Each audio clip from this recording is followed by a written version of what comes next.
For Dave Parker, the Cobra, when he was announced tonight. As it should. MVP, of course. I don't know if it was 1979, but it was back in the 70s that Dave Parker earned the MVP award. And you talk about a lineup of big guys. Wow.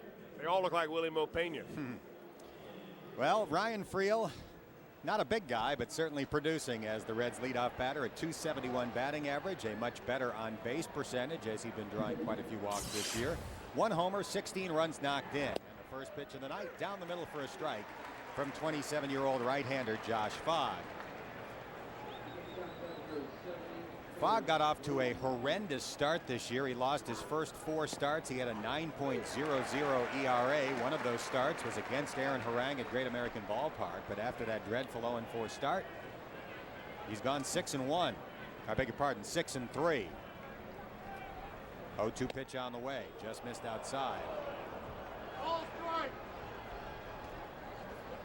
Ryan Freel starting at third base tonight after starting in left field last night. Hard ground ball to third, scooped up on a bounce by Makoviak, and his toss across in time for the first out of the ball game. Let's take a look at the 4 defensive alignment for the Pittsburgh Pirates. Big Randall Simon at first base. He was not in the lineup last night. Castillo, Wilson, and Makoviak in the infield. Jason Bay in left, Tyke Redmond in center, Craig Wilson in right. Jason Kendall, as is almost always the case, doing the catching for pitcher Josh Fogg. Barry Larkin steps in with a .294 average, 5 home runs and 34 runs knocked in.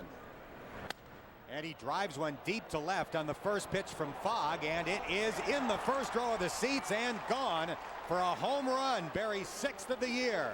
1-0 Reds in the first inning. Well, a very typical Barry Larkin home run. Some guys hit them high, majestic, with a lot of hang time. Barry Larkin hits line drive home runs, and he got the bat head out on that pitch. A get-ahead fastball from Josh Fogg, and a quick point for the Reds. Career hit number 2327 for Barry Larkin. Worth pointing out because with one more hit, he will pull even with Davey Concepcion for second on the Reds' all-time list. That brings Sean Casey to the plate. Sean had a couple of base hits last night, and he takes outside on the first offering from Josh Fogg. Case second in the league in hitting behind Barry Bonds, who's celebrating a birthday today. Sean with 15 home runs. And that evens the count at a ball and a strike. Sean has spent the last couple of days in Upper St. Clair, PA at his parents' house. Whenever the Reds play in Pittsburgh, he sleeps in his childhood bedroom, the one with the Don Mattingly poster still on the wall. It's a weak grounder to first, scooped up by Randall Simon, and the big fella chugs over to the bag in time for the second out of the inning. Let's take a look at our Rico home run replay on this first pitch homer by Barry Larkin. Now, we talked about Josh Fogg being a control pitcher, has to keep the ball down. Barry Larkin, a very good high ball hitter. That ball qualifies as high because it was belt high, and Larkin did just that. Belted a line drive right into the first row of the left field seats. Only the 13th tater surrendered by Josh Fogg because of that good sinking action on his pitches. Well, here's a guy who's hit one of the 13 home runs off him, Adam Dunn. And he takes a strike on the first delivery. Adam watched a game last night for the first time all year. Did not get in as a pinch hitter after playing in some way, shape, or form in the Reds' first 97 games. Now he falls behind, no balls, 2 strikes.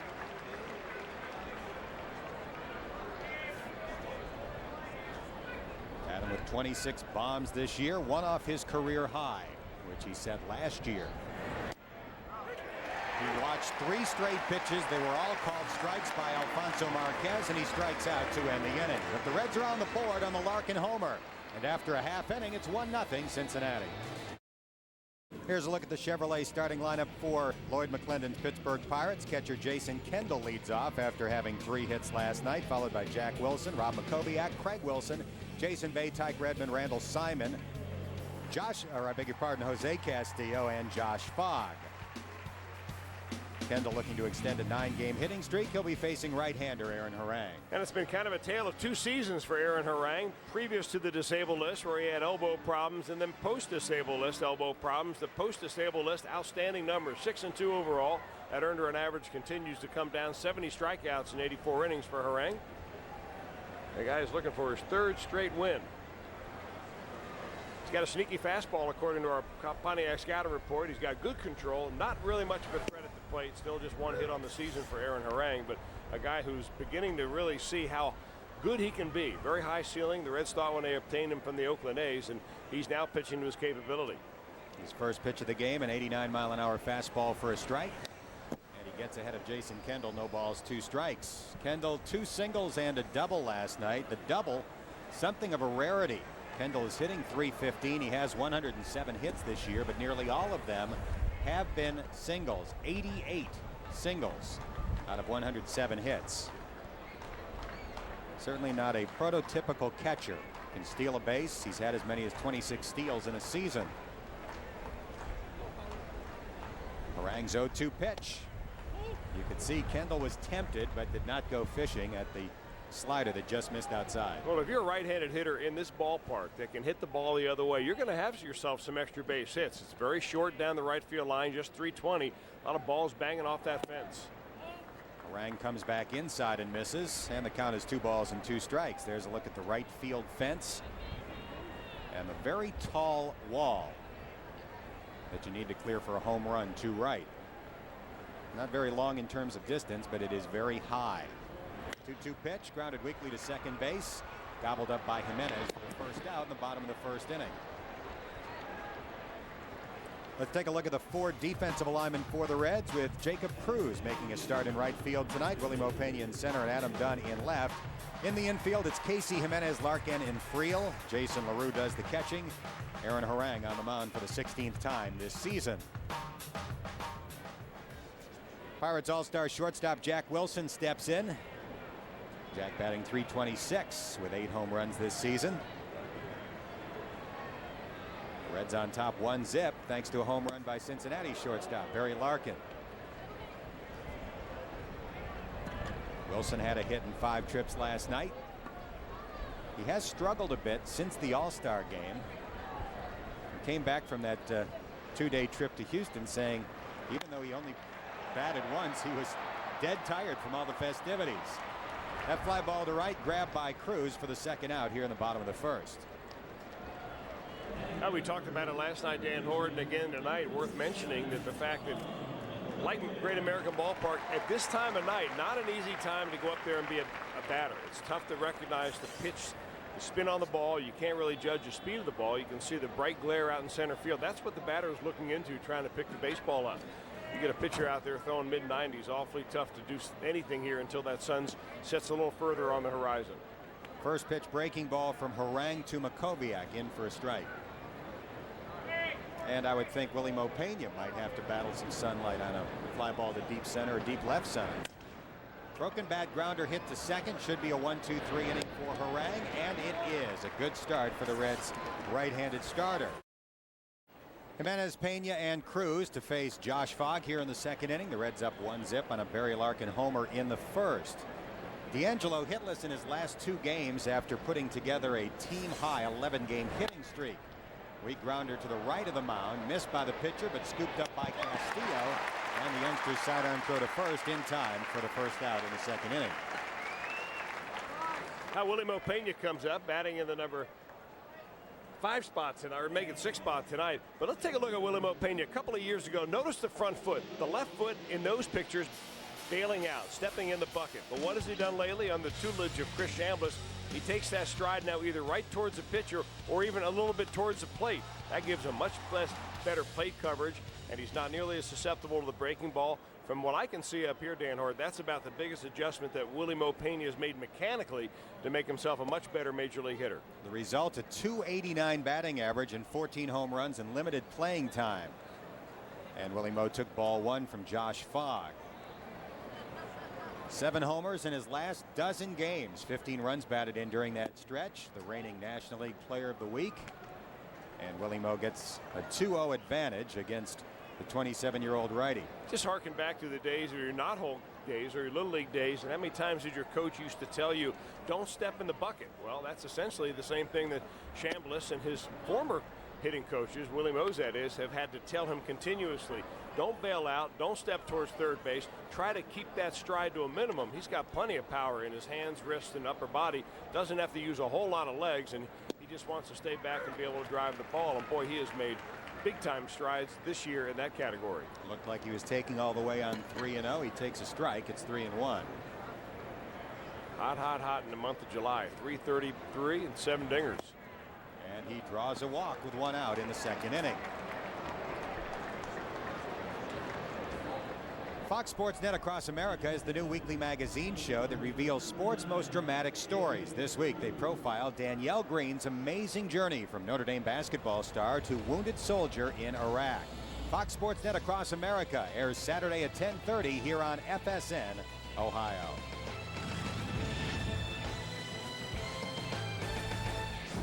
Pena boarded first. Jacob Cruz steps in. Willie Moe draws a pickoff throw and gets back safely. Pena has 3 stolen bases. He's only been caught once.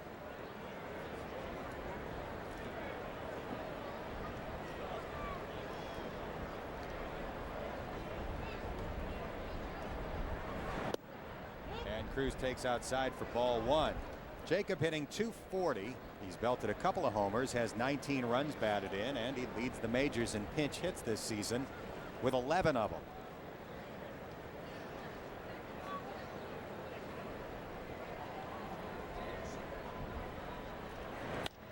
Line drive to short, caught by Wilson, back to first, not in time to double up Willie Moe. 2 out now in the inning. Jason LaRue coming up next. The good folks from Domino's have come up with another great special for Reds fans. Call Domino's now and ask for their new 5-5-5 deal. For a limited time only, you can enjoy 3 medium 1-topping pizzas for as little as $5 a piece. Jason LaRue, the Reds' hottest hitter. He has a 9-game hitting streak. He had a triple and a homer last night, make it a 10-game hitting streak as he goes after the first pitch and lines it out to Jason Bay for a 2-out single. Now, we've talked about it before. If someone's going to, if Dave Mata expects to have good production missing key players like Austin Kearns and Ken Griffey Jr., somebody's got to step it up. And having a kind of a below average first half of the year, Jason LaRue's beginning to come on. He was just swinging the bat well when he got hit by a pitch and was set back for a few days, but he seems to be swinging the bat much better now. You see the hitting numbers for Aaron Harang. They are not pretty, nor was that swing. 0-1. You know, usually I don't want to bury a pitcher in the scatter report because, you know, they're not all good hitters. But when a guy's got is 1 for 30, you have to make mention of it. And with 19 punch outs, that's right. You know, he looks pretty good at the plate until he begins to swing. He's an imposing figure at the plate. Not much bat speed. But at least he's up there hacking. You never know. 0-2 on the way. Harang wisely lays off. I don't know if that helmet's are right. You know, he may need to go out and get a new helmet. Maybe they forgot to bring his big helmet. I think Paul Wilson and Chris Chambliss are amused by those first 2 cuts. I don't know whether it's the cuts or his stance at the plate. He's got that part of it down. He strikes out to end the inning. Strikeout number 2 for Josh Fogg. No runs, 1 hit, 2 men left on base. In the middle of the second, 1-0. Dan Hort filling in for George Grand tonight, along with Chris Welsh. Happy to have you with us for Reds baseball here on FSN Ohio. The Reds looking to snap him on his 3-game losing streak, and even this series against the Pirates at a game apiece. The finale coming up tomorrow afternoon at 1:35. Brandon Clausen will look for his 3rd win in as many major league starts. And he'll be opposed by another impressive young left-handed pitcher, Sean Burnett, who has a .218 ERA for Pittsburgh. Cleanup hitter Craig Wilson leads off in the home half of the second after a 1-2-3 first for Aaron Harang. And first ball swinging, Wilson pulls it foul. Craig leading the Pirates with 18 home runs and 55 runs batted in. He is the most strikeout-prone hitter in this lineup.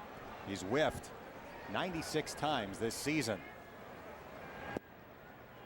Harang misses low. It's even at a ball and a strike.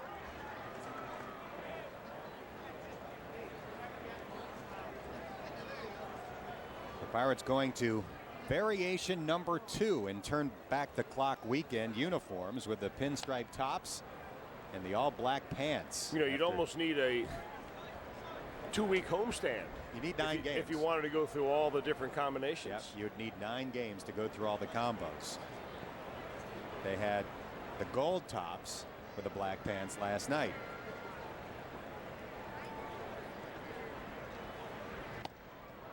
And sure enough, Wilson goes down on strikes for the 97th time this season. The first punch out tonight for Aaron Harang. Let's take a look at tonight's storylines. Well, you want to lift the Fogg. Josh Fogg against the Reds in his 6 starts is 4-1, pretty decent earned run average. And you want to come back from the break? Well, the Reds haven't come back the way Dave Miley had hoped they were coming back. 3-6 since the All-Star break, and right now in the midst of a kind of a dismal road trip. Lost 2 in a short 2-game stand in Chicago and lost the opener last night here in Pittsburgh. Harang's first pitch to Jason Bay, a 91-mile-an-hour fastball for a strike. The rookie left fielder hitting .301.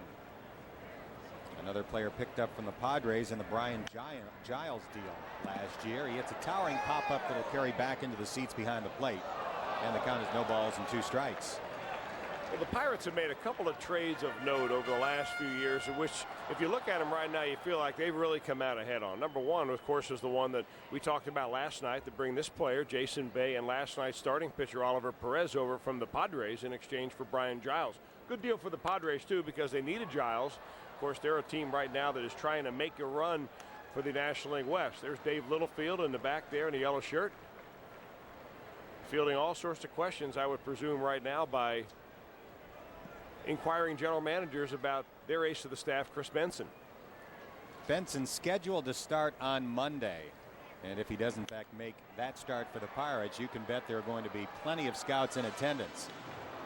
Now, the other trade of note that they have made, of course, brought over a covey of pitchers from the Chicago White Sox. There's Chris Benson. In fact, tonight's starter, Josh Fogg, came over from the White Sox in a trade that sent Todd Ritchie and Lee Evans to Chicago in exchange for Josh Fogg, Kip Wells, who's also a fine pitcher in the rotation, and Sean Lowe. So those right-handed pitchers came over, and they've really bolstered the Pittsburgh starting rotation overall. Back-to-back strikeouts to begin the second for Aaron Harang. Hey, Reds fans, do you know how easy it is to dress like your favorite player? Go to CincinnatiReds.com and click on Shop for Everything. You'll find players' jerseys, T-shirts, and caps. CincinnatiReds.com, the place to shop for your Reds merchandise. Tyke Redmond up, and he takes ball 1 outside. 2 hits last night for Redmond, boosting his batting average to .267. And it's 2 balls and no strikes.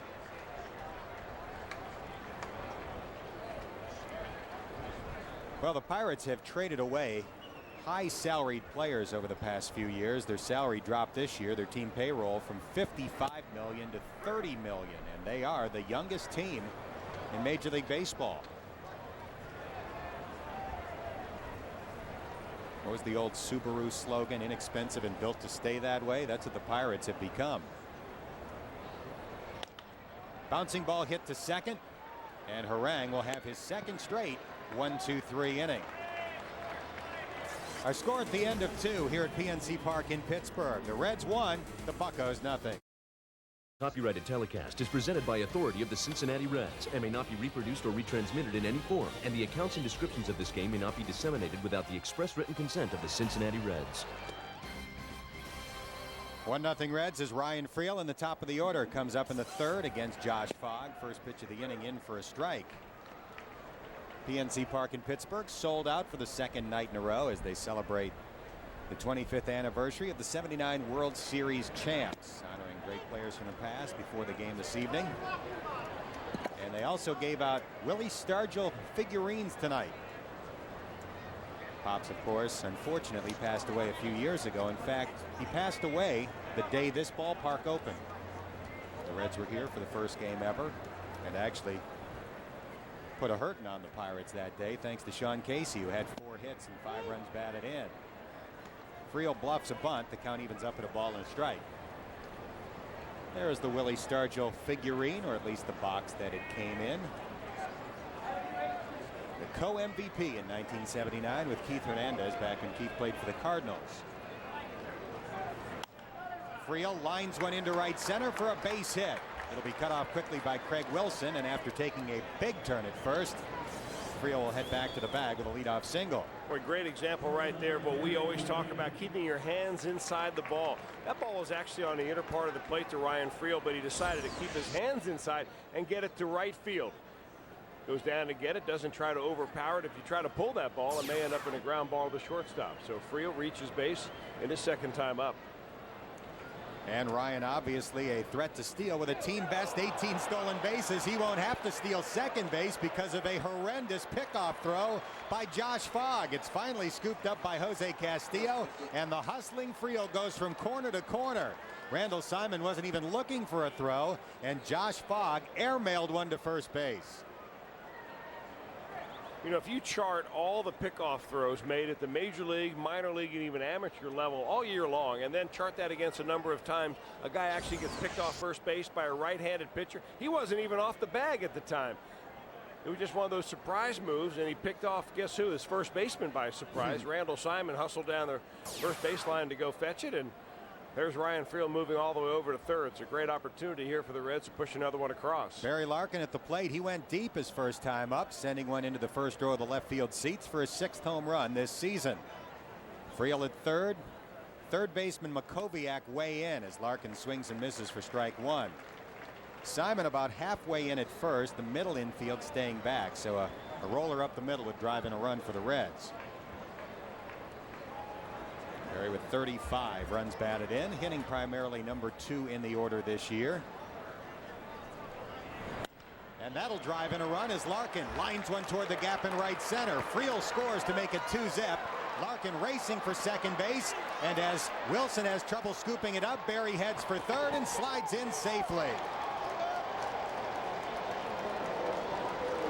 That'll be a double for Barry Larkin and an error on right fielder Craig Wilson, who got to the ball but didn't scoop it up cleanly. And that double for Barry Larkin ties him for second place on the Reds' all-time hits list with Davey Concepcion. His mentor is a major league rookie. The Reds are hitting some pretty good pitches so far on the night. That ball down and away from Larkin after hitting a line drive home run down the left field line his first time up.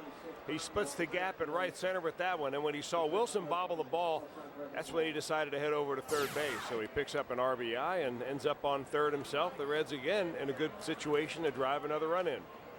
Barry's driven in both Cincinnati runs. He's at third for Sean Casey, who swings and misses at a big breaking ball for strike one.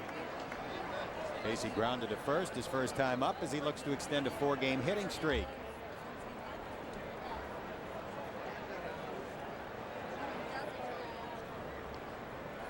Sean batting .342. And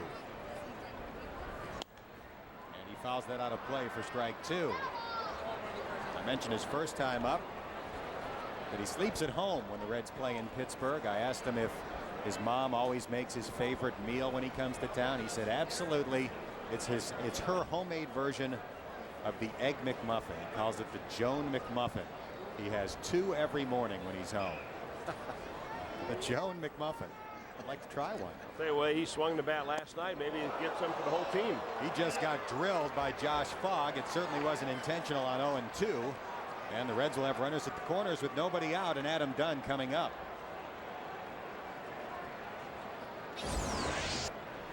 Well, Josh Fogg just trying to come in there with a fastball and left it way inside. Looks like it got Sean right below the knee. Plenty of meat right there on the Casey shin. Maybe even got a little bit of that protector, the wrong side of the protector though. Casey wears one of those abbreviated shin guards, but that's to protect against a foul ball.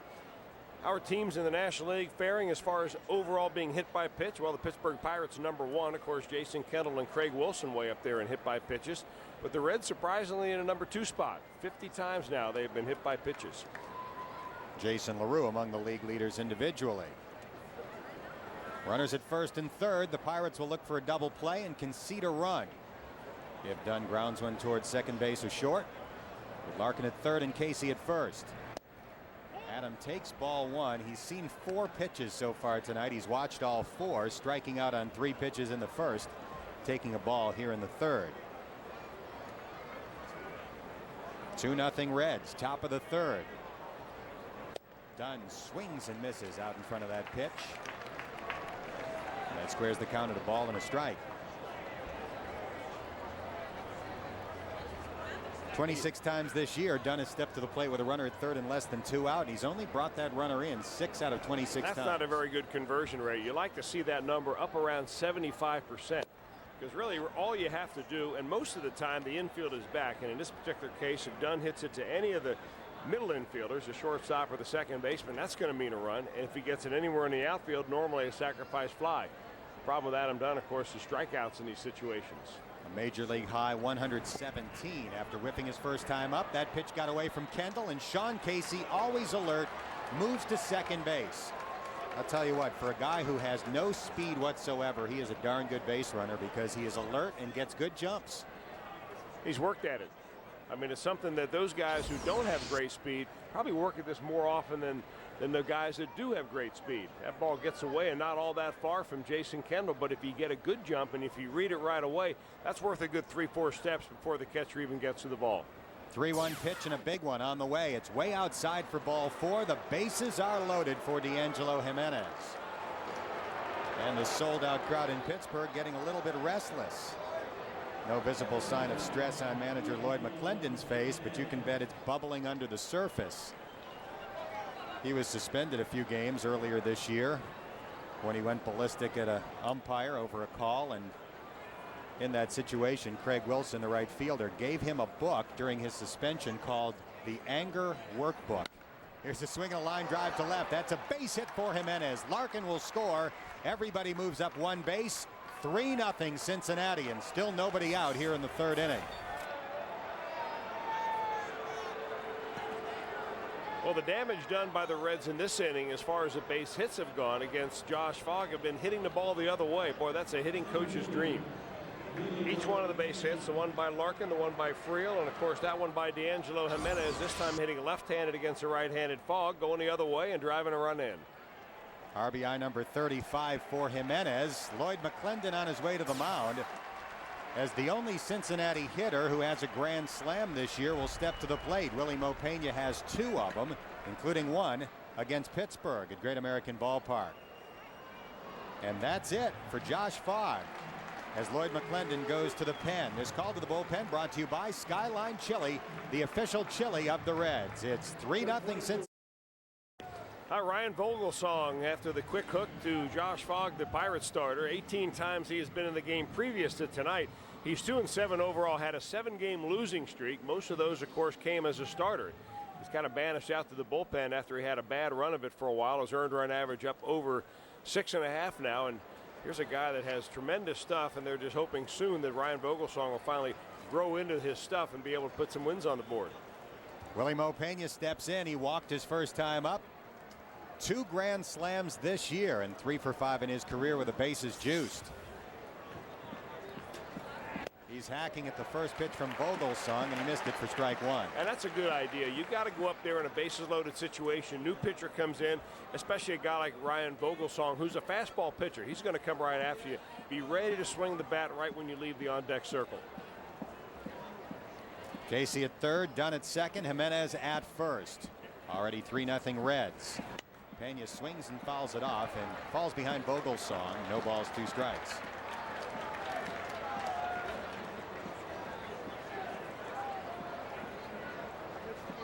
Ryan Vogelsong picked up from the Giants in the Jason Schmidt deal. We've talked about the great trades that Pittsburgh has made over the past couple of years. At least so far, that one hasn't worked out very well. Well, he's a young pitcher still, and he's had some control problems, but certainly has the arm. As you can see right now, he's throwing the ball 94, 95 miles an hour. We mentioned that Josh Fogg, a control pitcher, he's the softest thrower in the rotation. You put Vogelsong in there, you've got every one of the Pirate starters are going to throw throughout the game, not just top out at, but they'll pitch regularly 94, 95 miles an hour. That is a hard throwing crew. Vogelsong's 1-2 to Willie Moe. Got him swinging with high heat.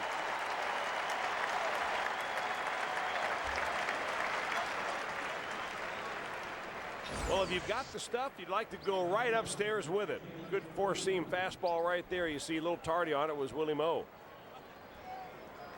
So 1 out with the bases loaded. Here's Jacob Cruz, who lined out to short his first time up. I wouldn't be surprised if these two played together, since they both came up in the Giants organization. Cruz swings and misses at an off-speed pitch for strike 1.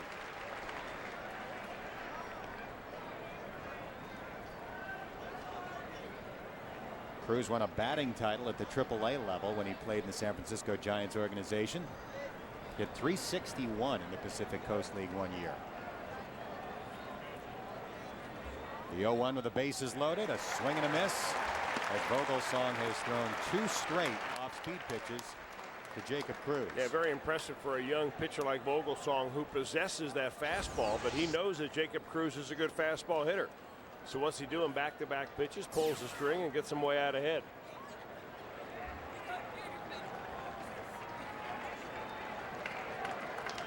Vogelsong's 0-2 pitch got him swinging on 3 straight.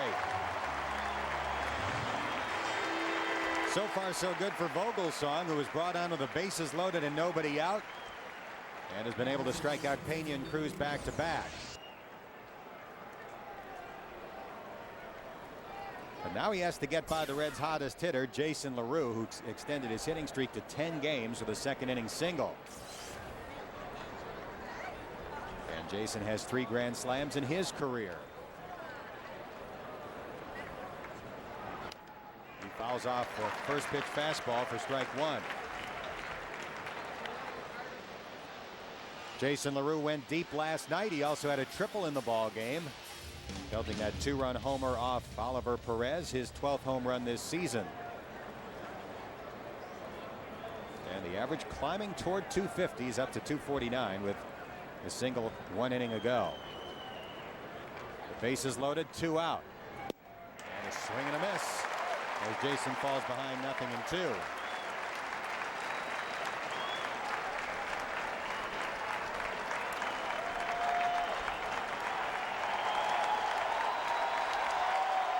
And the emotions have changed from the fans here at PNC Park. They booed Fogg. They are cheering Vogelsong. They thought he had LaRue, but Jason fouled it back to the screen to stay alive. Now that's a dangerous place to throw Jason LaRue. If you chart the home runs and where they are in the pitch strike zone for Jason LaRue, he likes that ball up and out over the plate. Very strong hitter. He'd like to see Vogelsong come right back into that same spot. He turned around that guy, Oliver Perez, for a long home run last night. The 0-2 pitch on the way. And LaRue lays off for ball 1. 3 runs on 5 hits for the Reds already. No runs or hits for the Buccos, as Aaron Harang has been able to retire the first 6 Pittsburgh hitters. 2 runs have scored here in the 3rd.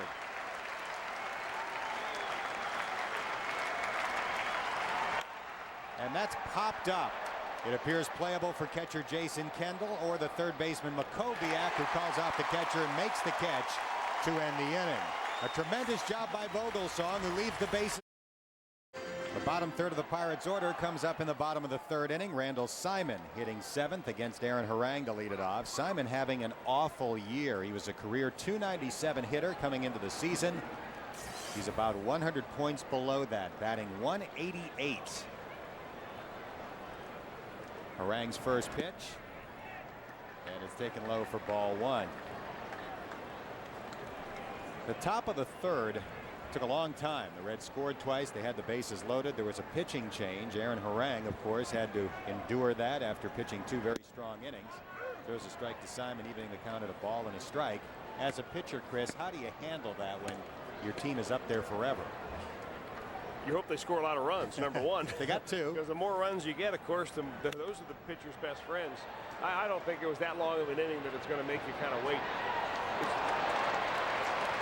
Simon's pop-up lands between the sliding Casey and the lunging LaRue, and Randall Simon stays alive at a ball and 2 strikes. You know, sometimes you ask a pitcher and they'll tell you, well, I'd rather be out there in a game that is 0-0, and both pitchers are going back out there throwing up lots of zeros. Perfect placement right there between those guys. But more importantly, I think it's just to stay mentally focused. And for Aaron Harang, it's not to worry about what his team is doing offensively, but just to go over the batters that he expects to face next inning, make sure he has the scouting report right, and try to keep his positive frame of mind going. Line drive by Simon into right field for a leadoff single. And the Pirates have their first base runner of the ball game. Now here's the summer takeoff upcoming schedule, brought to you by AmeriSuites and Wellesley Inns and Suites. The Reds wrap up this 3-game series and 5-game road trip tomorrow afternoon in Pittsburgh. Brandon Clausen and Sean Burnett, the starters, tomorrow at 1:35. And then they return home to Great American Ballpark, taking on the first place Cardinals tomorrow, Tuesday, or Monday, I should say. Tuesday and Wednesday, you'll see all 3 games here on FSN Ohio. For summer takeoff details on how you can stay at any AmeriSuites or Wellesley Inns and Suites and receive $100 off any airline ticket, visit summertakeoff.com. Jose Castillo hits with Simon aboard at first and nobody out in the bottom of the 3rd. The Reds leading 3-zip. Harang's 1-0 pitch. Hit on one bounce to Jimenez. He goes to Larkin for one. Back to first. Not in time to double up Jose Castillo, but the Reds get the lead runner, Randall Simon. Looks like DP lane all the way. The only problem is that Jose Castillo very quick going down the line, and that play took a little longer to develop than they thought. Not every ground ball, especially on natural grass, is a ground ball double play. That ball hit back in the old days of 1979, and We Are Family team. Probably a double play ball right in DP lane on that quick AstroTurf at Three River Stadium. There are a lot of double plays turned. Vogelsong hits, squares to bunt, and takes ball 1 from Harang. Vogelsong replacing starter Josh Fogg after he only pitched 2 innings in this ball game, lasted 40 pitches, and Vogelsong came on with the bases loaded, nobody out, and got a strikeout, and a pop-up to get out of the inning with no additional damage. Jack Wilson getting a little treatment on his left hand. There goes the runner. The pitch is a ball. The throw down to second. Not in time as Castillo picks up his first stolen base of the season. Well, you steal this right on the pitcher. You see the big high leg kick. Aaron Harang's a big guy, 6'7". He doesn't operate too compactly or very quickly out there. And unless he checks the runners and varies the amount of time that he holds the ball out there, you're going to see some stolen bases. And it looks like it was maybe his first slide into second base. It was his first stolen base. A little awkward down there, Jose. And Harang has fallen behind the pitcher, Vogelsong. 3 balls and no strikes.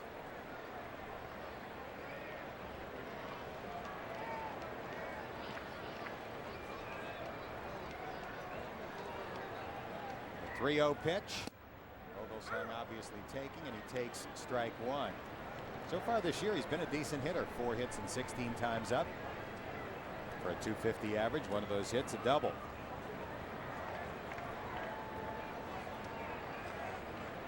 Vogelsong not as big as Harang, but he's pretty big, 6'3", 215 pounds. Takes another strike, and the count is full.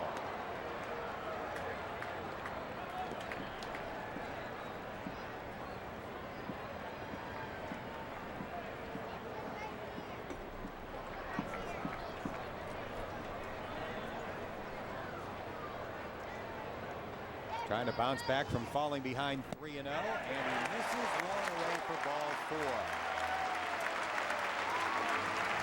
Harang walks the pitcher, putting 2 men on with 1 out and bringing Jason Kendall to the plate. And few things will annoy Dave Miley more than seeing a walk to the pitcher. Now that really goes for any manager overall, especially if you think you've got a situation where just walking the pitcher extends an inning that should be on its way to being over. All you do is get yourself in trouble, and when you do that, it's more or less you lose your mental focus as opposed to something physically being wrong. And he misses outside for ball 1 to Jason Kendall, who grounded out his first time up.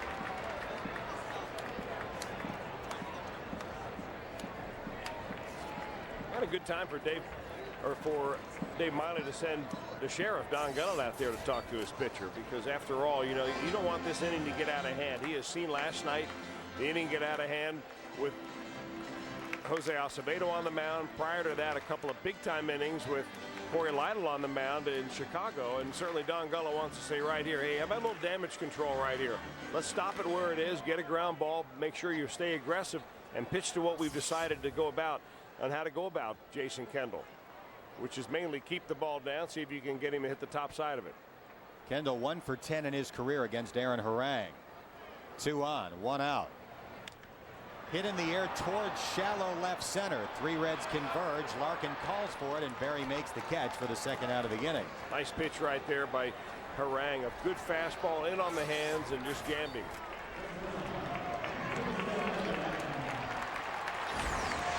He's got a good moving fastball, Aaron Harang does. It's got nice action on that one. Just misses the sweet spot, hits the trademark, and pops him straight up. So with 2 on and 2 out, here's shortstop Jack Wilson, who flied to right his first time up.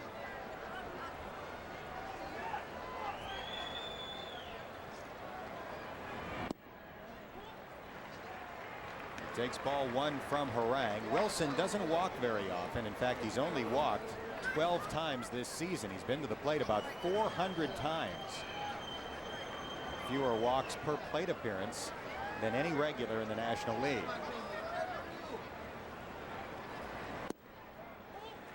Being patient here, and the count goes to 2 balls and no strikes.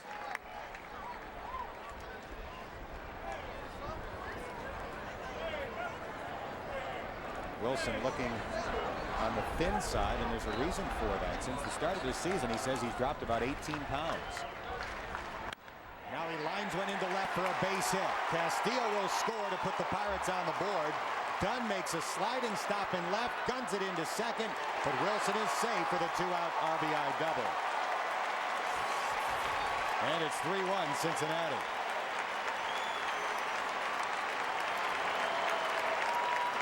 Well, maybe you see now why Lloyd McClendon was so quick with the hook of Josh Fogg. He wants to keep his team within striking distance. And he's got a pretty good offensive team lately. They scored some runs last night against the Reds, and they're hitting the ball here in the 3rd inning against Aaron Harang. That ball almost made it to the gap except for the dive of Adam Dunn. He brings it back into second base, and that prevented at least 1 more run to score. Wilson in there at second base with a fancy slide. And now a single could tie it. Here's Makoviak, who swings and fouls off the first pitch fastball for strike 1. Makoviak broke his bat and grounded out his first time up. Second on the ball club in home runs with 14. The pitcher Vogelsong at 3rd, Jack Wilson at 2nd. And the 0-1 pitch. Fouled out of play for strike 2.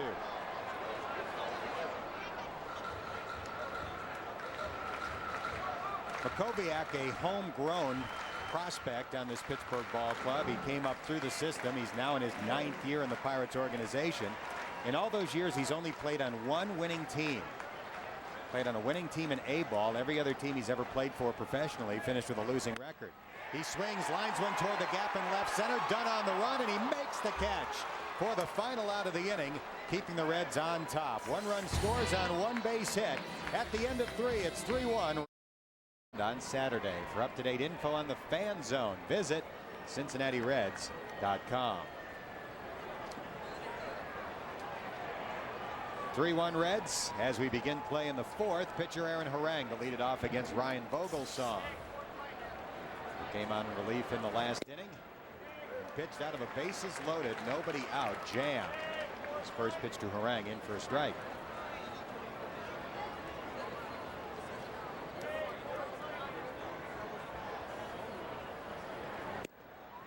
And it's no balls, 2 strikes. If Chris Benson is in fact traded, depending on who the Pirates pick up, Ryan Vogelsong likely to move back into the starting rotation.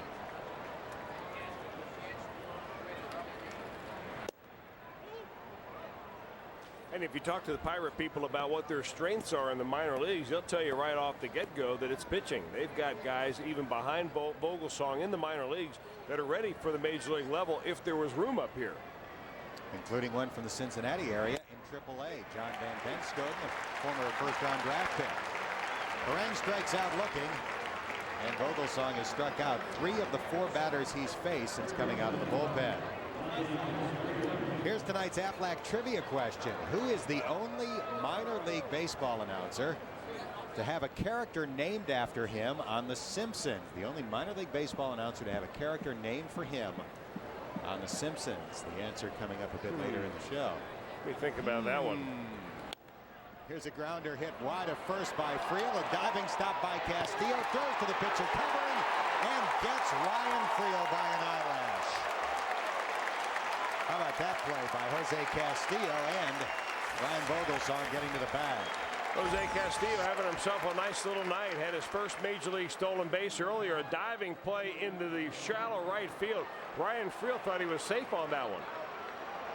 Well, he comes up and he's the quickest guy on the Reds ball club right there. So Castillo has a dandy against a speedster.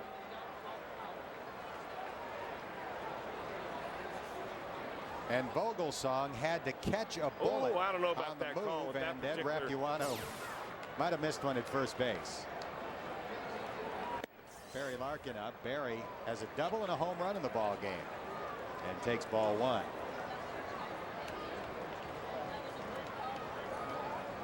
I think when Ed sees the replay, he'll realize that he missed that one.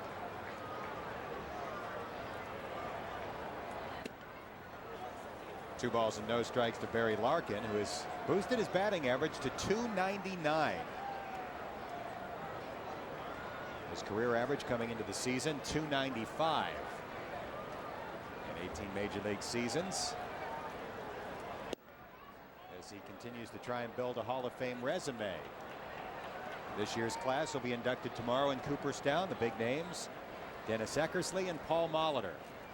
And our George Grand will preside over the ceremonies as the MC for the 25th straight year. Larkin takes ball four, so after a home run and a double his first two times up, Barry draws a 2-out walk. Well, we mentioned Barry Larkin boosting his batting average to .299 at the age of 40.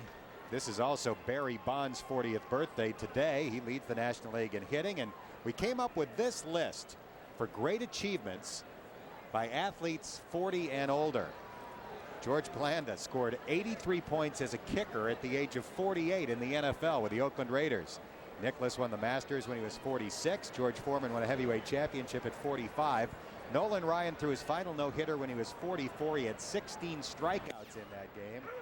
Gordie Howe had a 44-goal season with more than 100 points in his 40s. That's a pretty impressive list. Now, awfully tough to pick the most crowning achievement. Can you pick one out of there? I'll tell you what, I think I'm going to go with George Foreman. Heavyweight champ at 45, knocked out Michael Moore. I think I like George Blanda at 48. That's pretty good. Casey up with Larkin at first. The count goes to a ball and a strike. How about when Bonds wins the batting title this year and hits better than .370 if he does? He'll do that at 40 and then 41 and probably 42 if he chooses to play. Vogelsong delivers, and Casey takes it outside for ball two. Sean has grounded out and been hit by a pitch. Reds on top 3-1 here in the fourth, and Barry Larkin has driven in all 3 runs. Now he's at first looking for a ride home.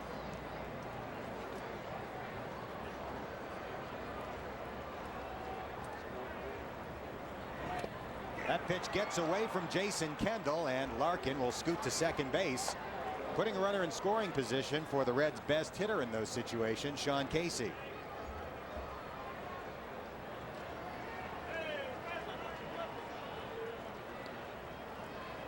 Josh Fogg had a wild pitch. That'll be a wild pitch charged to Vogelsong. In this game, the Pirates have a couple of errors, a couple of wild pitches, and have hit a batter. This is not an easy pitching staff to catch. Jason Kendall handles the staff that throws overall as hard as anybody in the league. Plus, they're young, so they're going to be prone to some wildness. That ball gets down in the dirt as it did right there off of Vogelsong, and it can bounce every which way. He misses low to Casey. Back-to-back walks given up with 2 out here in the top of the fourth. And Adam Dunn will step in against Vogelsong. Tell you what, they have some statues outside this ballpark of Roberto Clemente and Willie Stargell, among others. I don't know if you need to make a statue of McClendon. He has that stone face most of the time. That would be the pose. If you ever made the statue, that's the pose right there. Very happy with the way his ball club has played lately, winning 18 of the last 24. Dunn hacks away on the first pitch and fouls it straight back. Adam has struck out and walked in his 2 trips to the plate, 2 things he does very frequently. Leads the majors in strikeouts with 117. Leads the Reds and is among the major league leaders in walks with more than 70.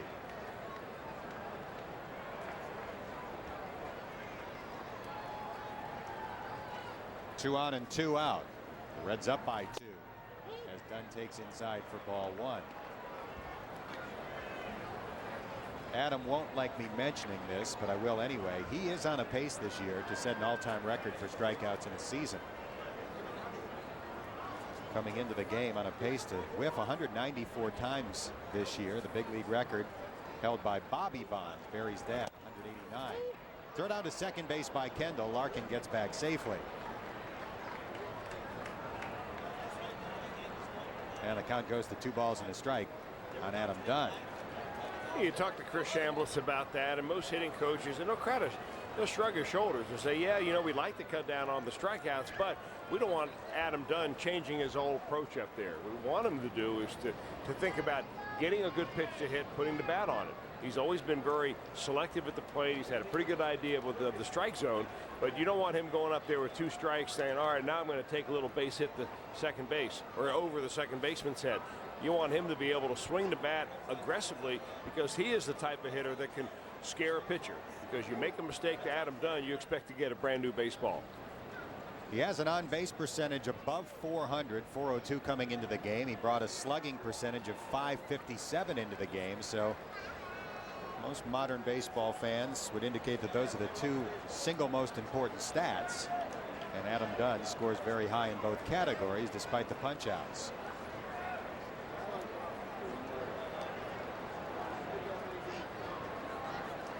Larkin at second, Casey at first.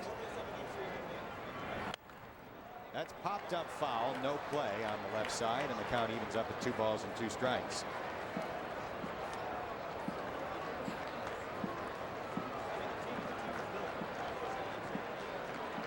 Dunn with 26 homers. That's how many he hit last year, and he missed the final 42 games of the season.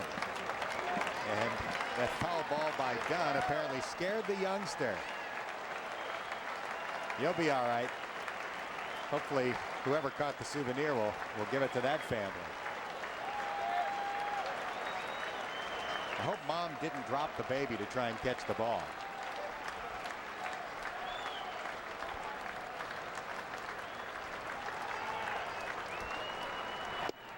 The 2-2 misses inside, so the count goes full to Dunn, and the runners can take off on the upcoming pitch. Looks like they're trying to crowd Adam Dunn with the fastball, trying to keep it in on him and keep it down.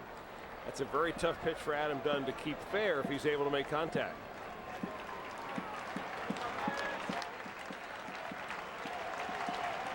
Two on, 2 out, a full count to Dunn. And the payoff pitch. Swung on, drilled toward the right field corner, a fair ball and a base hit. Larkin scores easily. Casey will be held at third by Mark Berry. It's a 2-out double by Dunn, and the Reds lead at 4-2. Check that, 4-1. A nice bit of hitting by Adam Dunn on a 3-2 pitch. Looked like a slider down and in again to try to crowd Dunn. And that ball went right into his sweet spot. Our Ohio Lottery instant replay on Adam Dunn's ball, a rocket shot down the right field line that plates a run. RBI number 58 for Adam Dunn. And once again, the Reds have 2 runners in scoring position with D'Angelo Jimenez stepping in. He had an RBI single in the last inning. 4-1 Reds in the 4th. Vogelsong's pitch way outside for ball 1. Jimenez breaking out of a 0-for-8 drought with that RBI single his last time up. And he knocked starter Josh Fogg out of the ball game. Vogelsong mixes in a breaking pitch and misses with that. It's 2 balls and no strikes.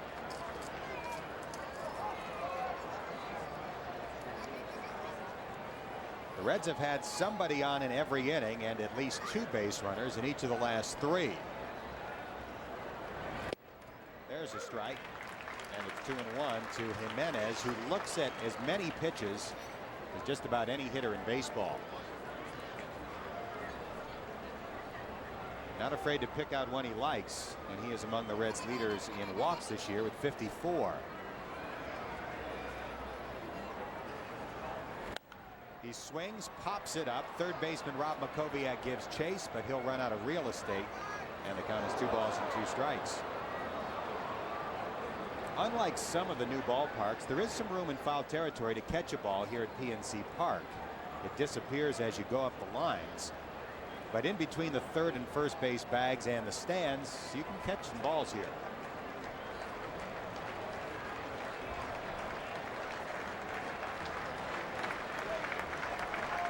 Counts 2-2 to Jimenez. And the count goes full. Well, in case you're wondering, Dan Hoard, the Reds are 3rd in the National League this year in the number of pitches that they have seen.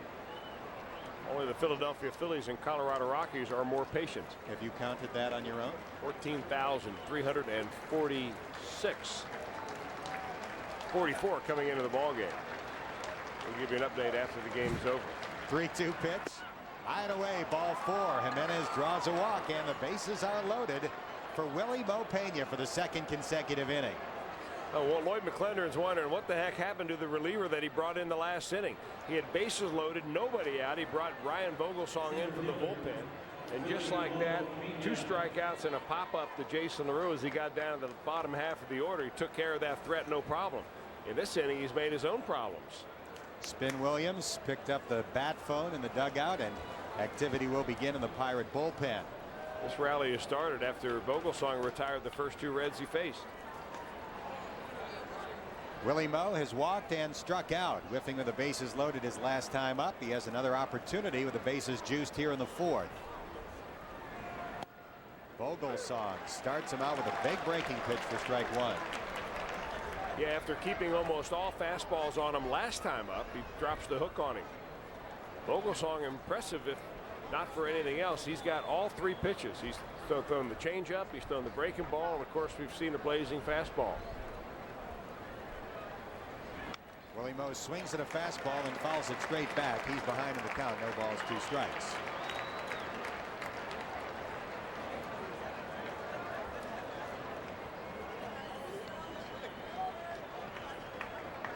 The Reds on top 4-1. Barry Larkin has scored 3 out of the 4 runs and driven in 3 out of the 4 runs. Big night so far for the captain. The 0-2. Got him swinging as Willie Mo strikes out with the bases loaded for the 2nd consecutive time up. The Reds get a run on the double by Dunn in the middle of the 4th. 4-1 Reds. Dan Hoard filling in for George Grant again tonight as George MCs the Hall of Fame ceremonies in Cooperstown this weekend. Along with Chris Welsh, we're delighted to have you with us for Reds baseball here on FSN Ohio. Reds on top 4-1, bottom of the 4th, as Craig Wilson looks at a strike to begin the bottom half of the inning. Craig struck out his first time up, one of 2 strikeout victims thus far for Aaron Harang, who surrendered 1 run on 2 hits in 3 innings. A swing and a fly ball hit well toward left center. Pena on the run, gets his glove on it, can't squeeze it. Craig Wilson races to second base, and he has a leadoff double here in the bottom of the 4th. Well, Aaron Harang had a tough time getting out of the last inning, but he got out of it with only giving up 1 run. This time he starts the inning off in a bad way, hanging a pitch to Craig Wilson. Plenty of power in that guy's back. A bad route by Willie Mo Pena. He went over a little bit towards left field, then realized the ball was going to carry farther than he had first anticipated. Changed his route, and by that time it was in no man's land, and that ball just off the edge of the glove. That's a catchable ball. It goes for a double. Craig Wilson at second. Jason Bay at the plate. He struck out his first time up. And Aaron Harang hits him, putting runners at first and second with nobody out here in the home half of the 4th. Now, what do they say? Stats don't lie. Well, we showed you early on that the Pittsburgh Pirates are the team that have the most hit batsmen all year long. The Reds are second. Interestingly enough, though, that is the Reds. The Reds have been hit 49 times. The Pirates now have been hit 60 times, but the Reds pitchers have only hit 29 other batters. So they've been pretty careful and conservative with their control.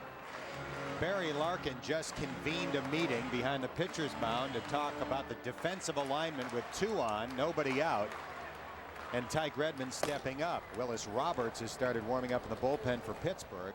No activity going for the Reds, who lead 4-1. Redmond not bunting, and he fouls it toward his own dugout for strike 1. If you ask the Pirates manager Lloyd McClendon which player on your ball club has come the furthest all year long, he'll immediately answer you Tyke Redmond. They've tried him in the leadoff spot. He was a little bit intimidated in that spot earlier in the year, but boy, he has gotten to be much better. Gives the team a much more professional at bat now than he did early in the season. Just kind of getting the hang of things.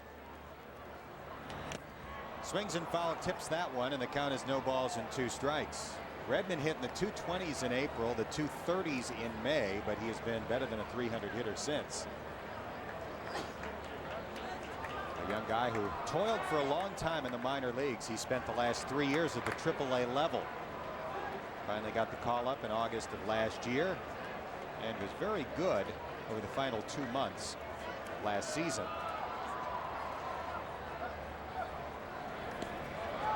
The 0-2 pitch appeared to fool LaRue a bit. He did keep the ball in front of him, and it counts a ball and 2 strikes. Good job right there by Jason LaRue. You know, he's got 11 pass balls on the year, but boy, he's come a long way in being able to block those balls by getting his body in place.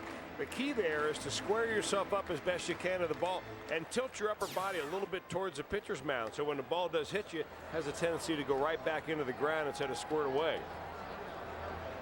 Try to keep that double play in order. Craig Wilson at second base. Jason Bay at first.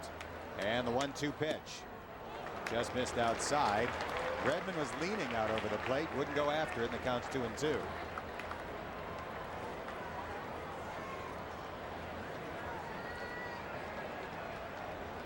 Harang stranded a couple of runners in the last inning. The Reds have already stranded 8 in the first 4 innings of this game. 2-2 pitch. High for ball 3. Harang had him 0-2. He's missed with 3 in a row.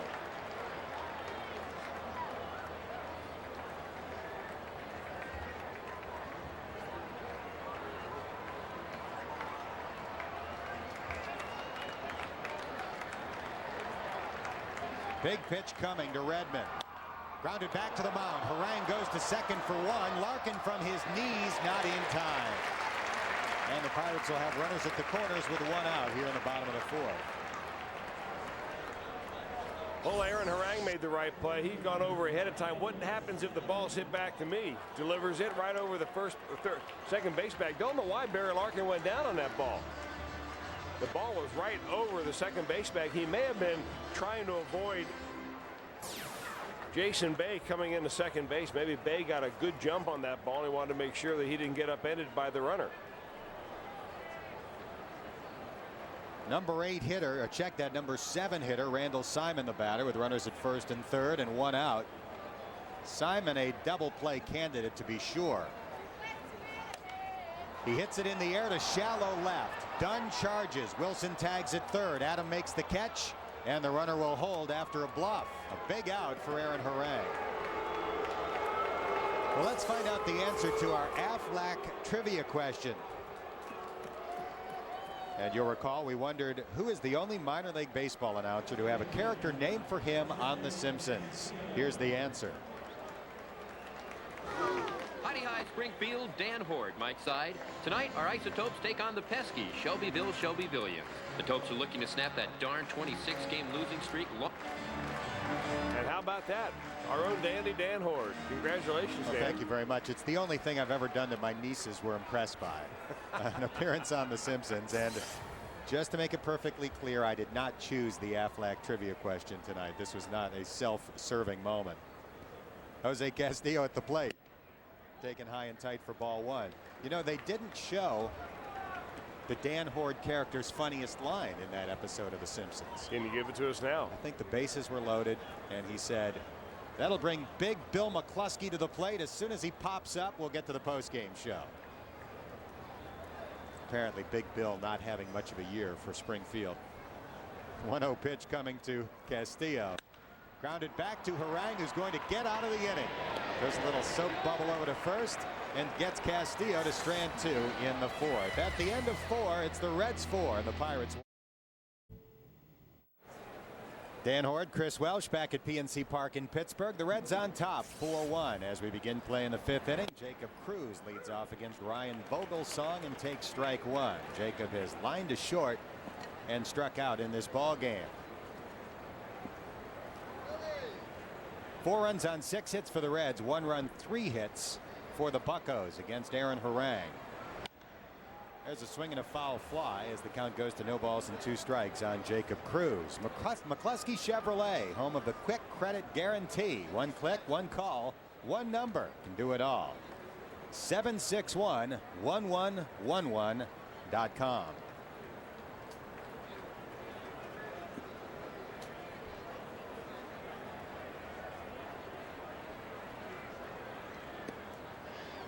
Vogelsong's 0-2 pitch got him swinging for the 2nd time in a row. 5 strikeouts so far for Vogelsong.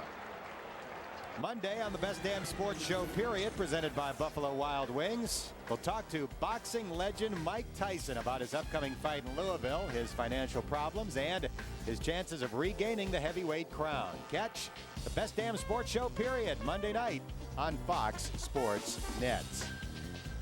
Here's Jason LaRue, who singled his first time up and popped up to third his second time up.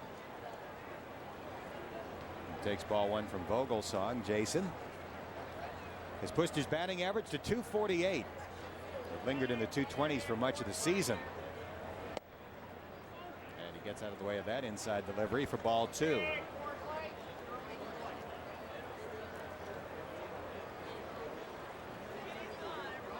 Jason LaRue has a minor league batting title to his credit.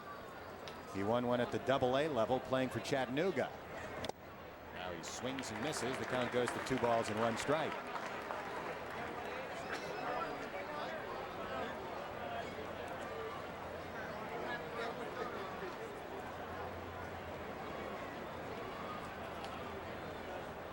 Vogelsong in his 3rd inning of relief after Josh Fogg only lasted 2. This is probably it for Vogelsong, who is scheduled to lead off in the bottom half of the inning.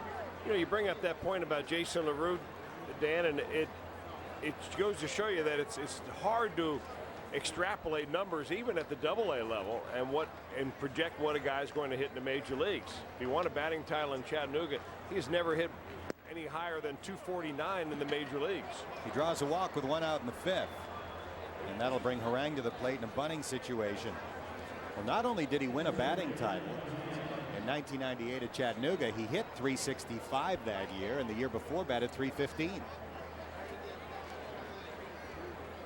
Had 14 home runs, 82 runs batted in that year. He hit .365. Years in Cincinnati, .235, .236, .249, and .230. And .248 right now. There's a popped up bunt by Harang. Randall Simon couldn't run it down. Well, he's got a couple of sacrifices on the year, Aaron Harang does. Not much to boast about at the plate. Came into tonight's batting .033. Has seen his average slip a couple of points. He's down at .031 right now.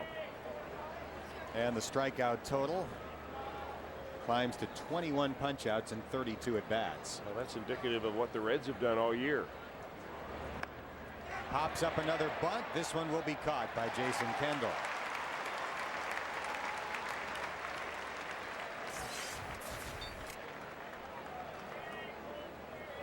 So 2 out with a runner at first, and that'll bring Ryan Friel to the plate. Friel is 1 for 3 and should be 2 for 3. Grounded one deep into the hole between first base and second his last time up. Castillo made a great diving stop through to the pitcher covering, and Friel was ruled out, but the replay showed that he should have been called safe as his foot got to the bag before Ryan Vogelsong's foot did. Slider on the outside corner for strike 1.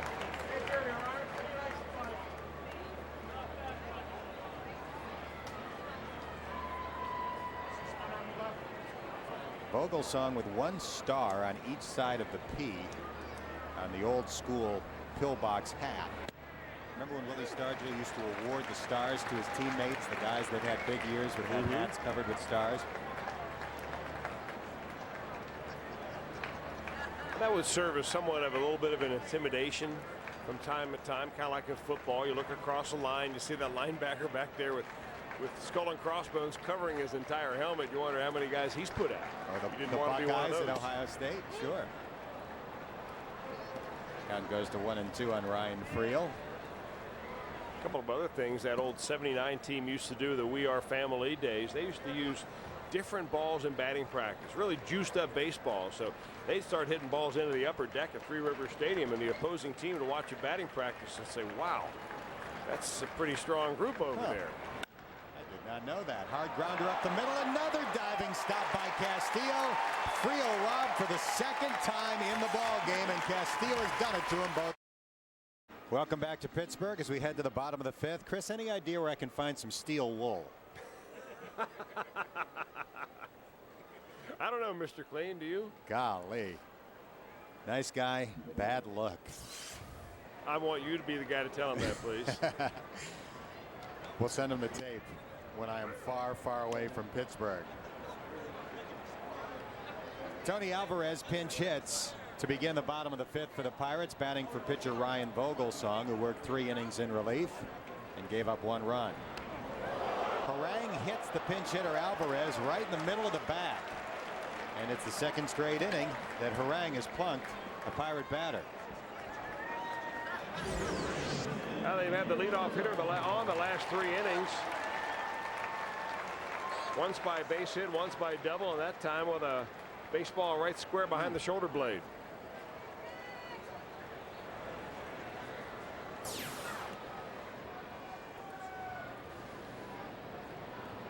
Jason Kendall steps in with a runner at first and nobody out. And Harang's first pitch taken outside for a ball by Kendall, who always ranks among the major league leaders in being hit by pitches. He's had a Pirate team record of more than 30 in a season. Having a little bit of an off year this year. He's only had 11 right now. Craig Wilson leads the ball club with 20. And the lead. Count goes to 2-0 on Kendall. Harang's first 3 pitches here in the 5th have been out of the strike zone. This hasn't been as easy an outing for Aaron Harang as his last few outings since the disabled list, but you have to hand it to Harang. He's kept the damage to a minimum. He's given up only 1 run, even though he's pitched out of trouble last inning and the inning before. Particularly last inning, runners at first and third, 1 out, and he did not give up a run. And now it's 3 balls and no strikes to Jason Kendall.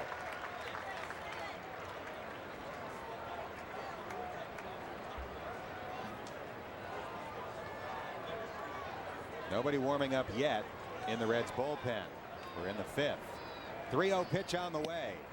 That catches the corner for strike 1.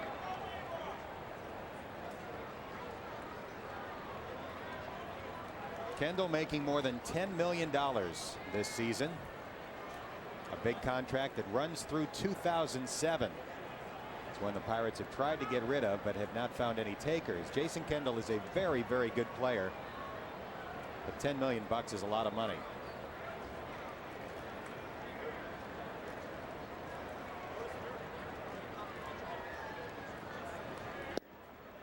He draws a walk, and the Pirates have 2 runners on with nobody out here in the 5th.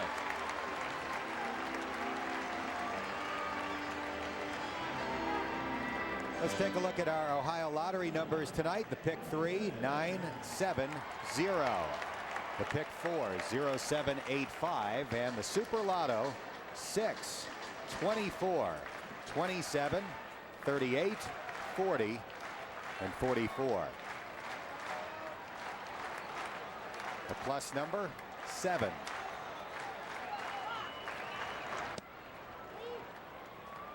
Jack Wilson up. He takes a ball as Harang is finding it very difficult to throw strikes here in the bottom of the 5th. Again, for Aaron Harang, it's probably more of a mental thing. Maybe pitching around contact a little bit rather than being as aggressive as he was early on. Sometimes something gets into your head and you feel like you just can't do what you did recently, and he's pitched very well against the Pirates. Wilson trying to bunt for a hit. bunts it foul up the first baseline, and the count evens up at a ball and a strike. Wilson flied out his first time up and ripped a double to left his last time up. He's driven in the 1 run tonight against that man, Aaron Harang.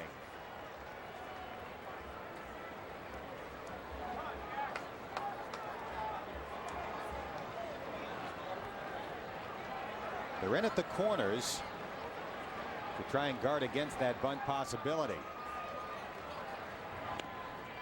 Bunted fair, scooped up by LaRue. The second baseman gets to the bag a little bit late, but Jimenez got there in time for the out. And now 2 runners are in scoring position with 1 out, and Makoviak coming up. Well, it worked perfectly for Lloyd McClendon and the Pirates. You reach the number 9 hitter, and then of course the leadoff hitter, and then you've got a very good batsman, a handler of the bat, and Jack Wilson up there.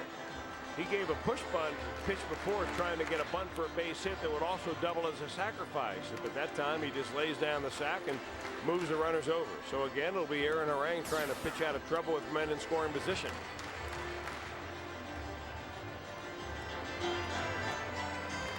Beachmont Ford, easy to find, easy to deal with. The largest truck dealer in Southwest Ohio with more than 1,200 trucks available at all times.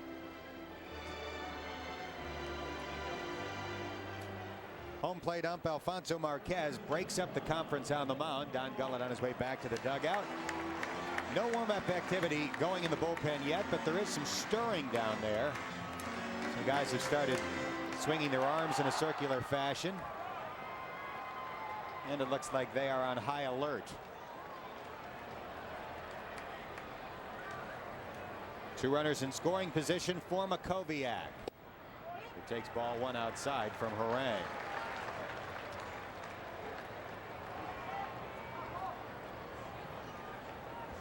Makoviak is grounded out and flied out.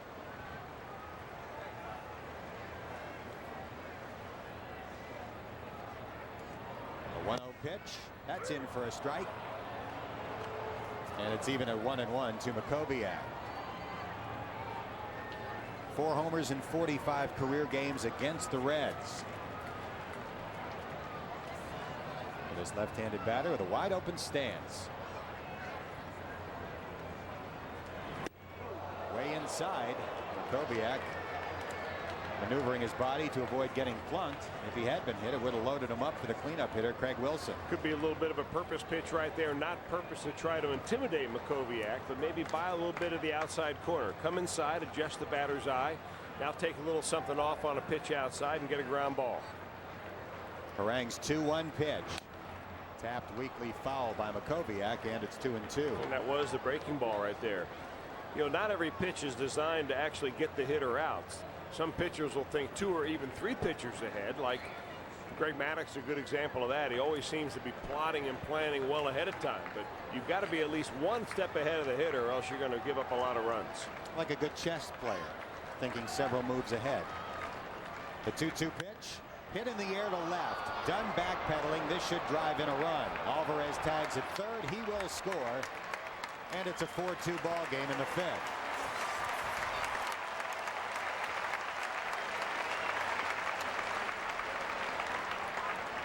Well, in that situation, the Reds will take an out in exchange for a run. They want to get out of the inning with minimal amount of damage.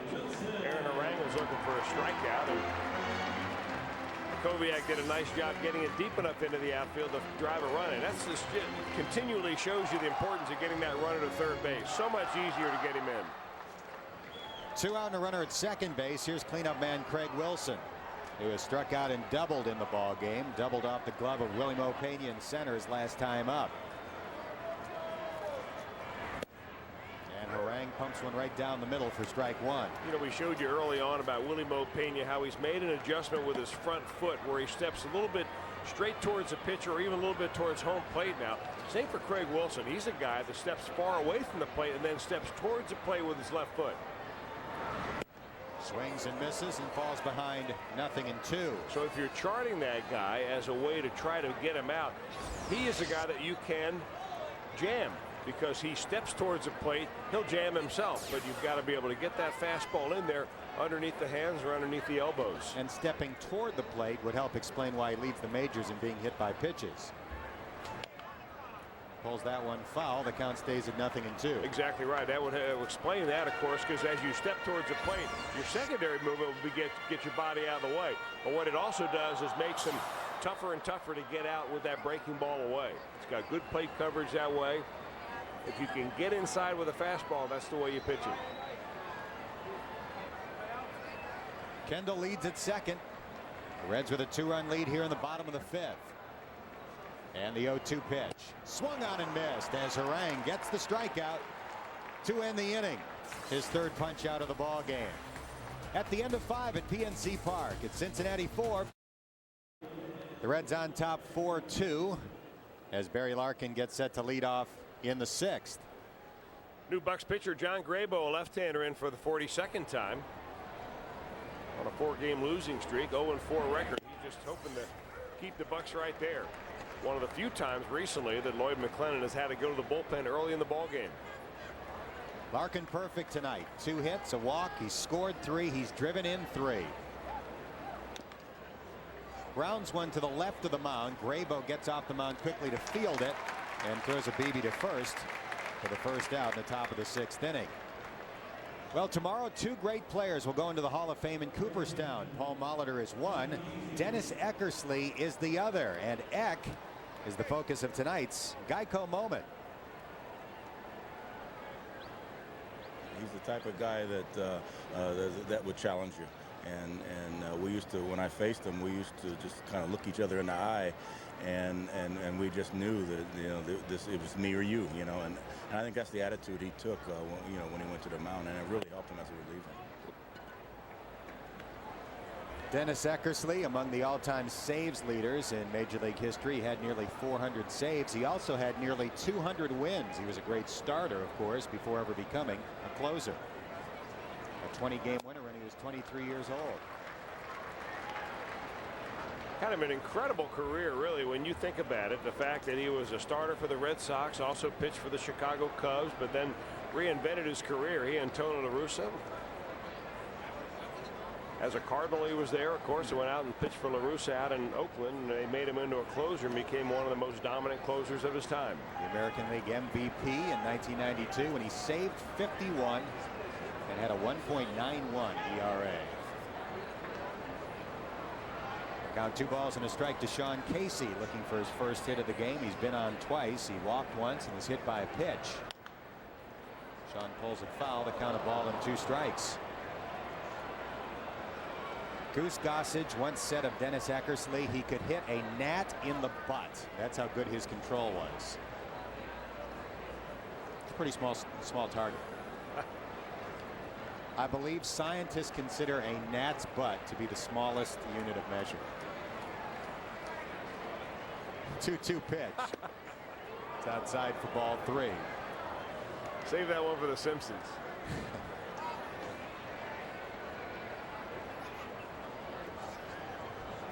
Paul Molitor, the other player going into the Hall of Fame tomorrow. Earlier in the show, we were talking about great accomplishments by athletes 40 and over.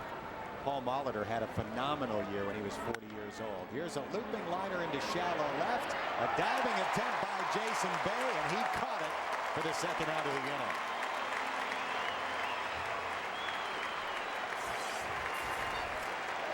Bay steals one from Sean Casey. Well, Casey's so dangerous because he hits it to any part of the ballpark, and you better be on your toes no matter where you're playing defense. And Jason Bay, a very fine outfielder, receiving that trade for Brian Giles, who went to San Diego. Boy, the Buccos really made a nice deal there. Little Michael Jordan tongue out on that diving catch by Bay. Adam Dunn takes one outside for ball 1. You know, the only way you make that play is you get a great jump on the ball early on. He just came in full speed, never gave up. Dunn loops one toward the left field line. That one's going to plop in front of Bay for a base hit. Dunn thinks about the double before applying the brakes. He has a 2-out single for his second straight hit. Hey, you know what Adam Dunn is thinking? Probably Sean Casey too. Baseball just ain't fair. That ball way out on the end of the bat right there. Barely got enough of it to get out of the infield and into the outfield. And Sean Casey says, hey, I hit mine hard. and a guy makes a diving catch on me. This guy just a little squirter over the third baseman's head, and that goes in for a base knock. That brings Jimenez to the plate. Had an RBI single in the third. Also drew a walk in the fourth. Dunn draws a pickoff throw and gets back safely. Just completing the thought on Paul Molitor. When he was 40 years old playing for the Twins, he had 225 hits at the age of 40. Batted .341. Now pitched low to Jimenez for ball one. And you know, when he was in his heyday, he had such a quiet batting stance. Barely moved a muscle. All wrist. Just kind of waited until the ball got on before he moved. And so many amateur coaches and high school coaches along the way have tried to get their hitters to hit like that. That's not an easy thing to do. Jimenez lines one up the middle. Wilson leaps and makes the catch for the final out of the inning. The Pirates have made 4 excellent defensive plays in the first 6 innings tonight. We're in the middle of the 6th. The Reds lead 4-2. The Reds up 4-2 going to the bottom of the 6th. Time for tonight's Corona Miles from Ordinary. It has to do with tomorrow afternoon starting pitcher Brandon Clausen, who has made 2 major league starts and has 2 W's. Albert Autry, the only pitcher since 1900 to win the only major league game he appeared in. Since that time, since 1900, 86 different pitchers have started 1 game and pitched in only 1 game in the major leagues. And of course, until Brandon Clausen pitched that game last week against the Milwaukee Brewers for the Reds, he and Albert Autry were 2 that won their only game. That ball belted to left by Bay, and it bounces on the warning track and into the stands. It'll be a ground rule double for the leadoff batter, Jason Bay, here in the bottom of the 6th.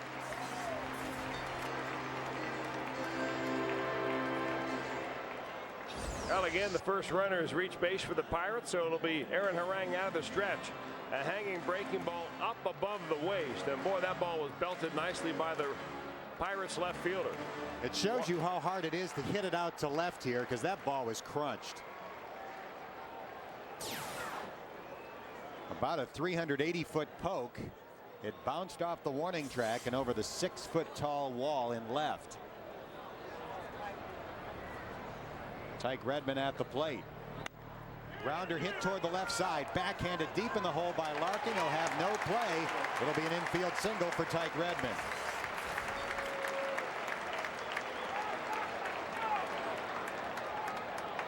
Well, Tyke Redmond really ought to be thinking about trying to hit the ball to the right side of the infield to get that runner over to third base, a productive out. But because Barry Larkin is pinched so close to second, trying to hold the runner on, he opens up the shortstop hole, and there's Tyke Redmond to take advantage. So an infield hit after a double. Randall Simon wouldn't be bunting, would he? Impossible, I think. 2 on, nobody out.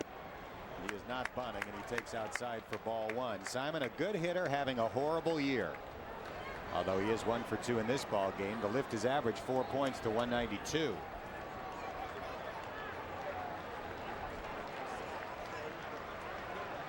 Harang's 1-0 pitch swung on and missed by the free swinging Simon. The count 1 ball and 1 strike.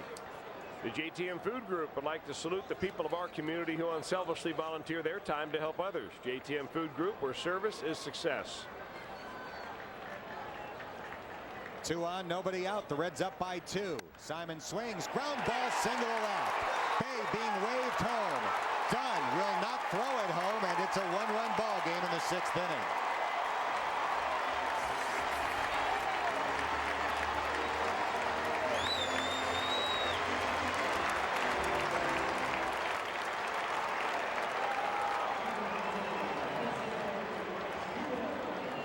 Randall Simon, one of those dangerous hitters, because he's a great fastball hitter and he hits the ball all over the ballpark. You're never really sure where Randall Simon's going to hit the ball.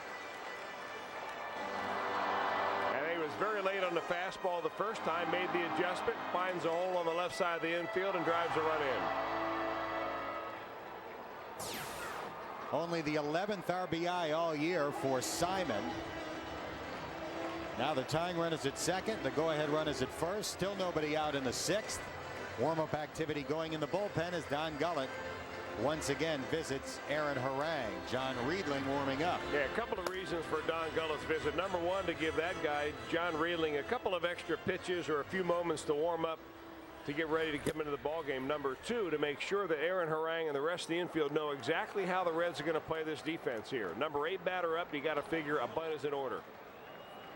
Friel about 2 steps in front of the bag at third as Harang delivers and Castillo takes a strike. 4 runs on 7 hits for the Reds, 3 runs on 6 hits for the Pirates. And now the fact that the Reds have stranded 10 base runners in this game looms very large.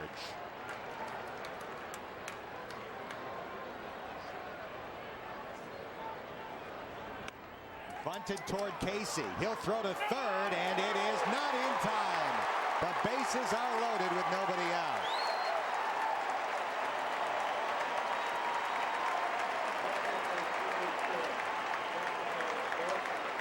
Now that'll go down as a sacrifice and a fielder's choice. This looks like a good idea, except the fact that you've got the fastest Pirate on second base running.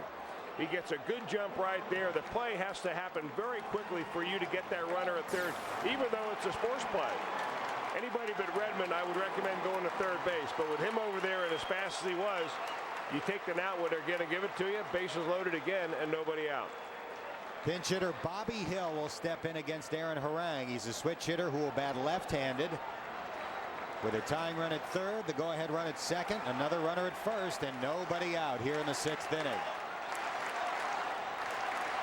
Harang delivers. Hill swings and misses at a 93-mile-an-hour fastball. The fastest pitch Harang has thrown tonight. Well, Harang looks like he's ready to try to tee it up a little bit more, try to crank it up if he can. He needs a strikeout here if he can possibly get one.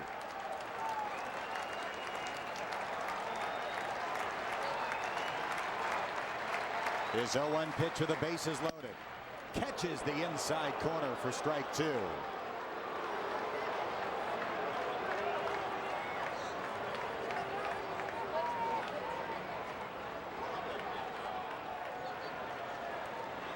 Redmond at third, Simon at second, Castillo at first.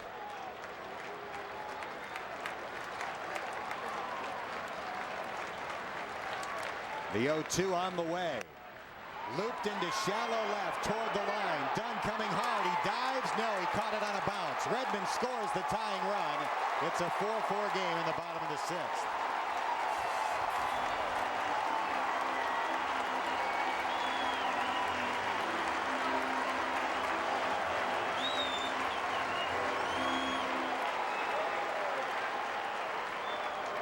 And that'll be it for Aaron Harang. Dave Miley on his way to the mound.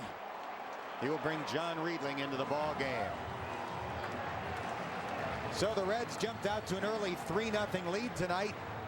Aaron Harang unable to hold on to it. He'll leave with the bases loaded and the score tied at 4 in the bottom. Well, the Pirates aren't exactly knocking the fences down, but boy, they're hitting it in the right spot. Bobby Hill right there with a little bloop right in front of Adam Dunn. If he comes up with this ball, a double play at least, maybe a triple play, but he's able to glove it on the short hop. A base hit for Hill, an RBI, and as Adam Dunn fires it into the infield, the Pirates tie the ball game up. So exit Aaron Harang, enter John Riedling in for the 47th time, and the Pirates had a situation where the Reds had bases loaded, nobody out. They went to the bullpen. They brought in Ryan Vogelsong. He proceeded to get out of the jam by striking out 2 batters and popping one up. Well, that's exactly what John Riedling and the Reds need right now to preserve this tie. Aaron Harang leaves after surrendering 4 hits in this inning. The first hit was well hit by Jason Bay, but as you mentioned, Chris, the last 3 not hit well at all. An infield single by Redmond, a slow grounder by Simon that found a hole. That bloop by Bobby Hill. Those hits have produced 2 runs so far. The bases loaded as Riedling pitches to Jason Kendall.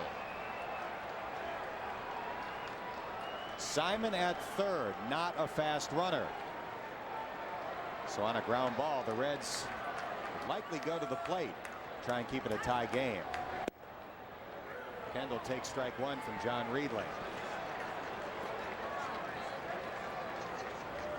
In his career with the bases loaded, Jason Kendall has upped his batting average to .372.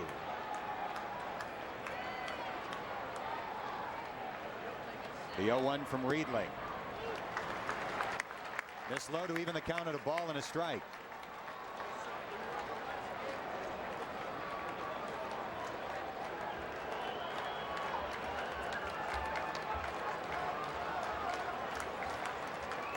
Riedling has faced Kendall 14 times. Kendall with 3 hits in those at bats, a .214 average. The 1-1 delivery. Ripped over the bag, fair down the left field line. Simon scores to give the Pirates the lead. Castillo scores to make it 6-4. It's a double for Kendall.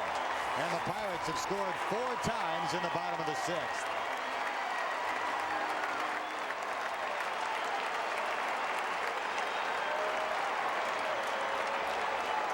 Big innings, stay away from big innings. That was the mantra that Dave Miley was talking about before the ball game. He had Jose Acevedo specifically in mind about that, but it applies tonight as the Pirates have scored 4 in this inning, and still the Reds are a long way away from getting out of this jam. Nobody out, the heart of the order up. Here's Jack Wilson, who is 1 for 2, an RBI double, his 1 hit. Laid down a sac bunt his last time up. He swings at a pitch way outside of the strike zone for strike 1.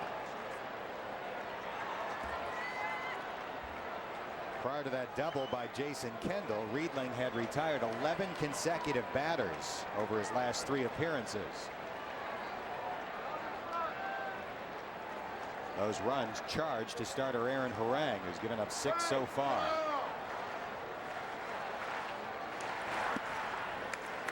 Riedling came back with a similar pitch. This one a little bit further outside. The count evens up at a ball and a strike.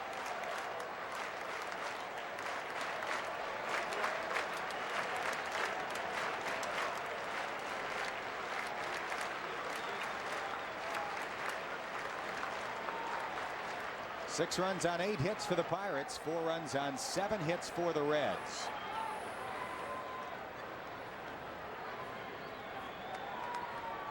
Riedling out of the stretch. Jack Wilson swings and pulls it foul for strike 2.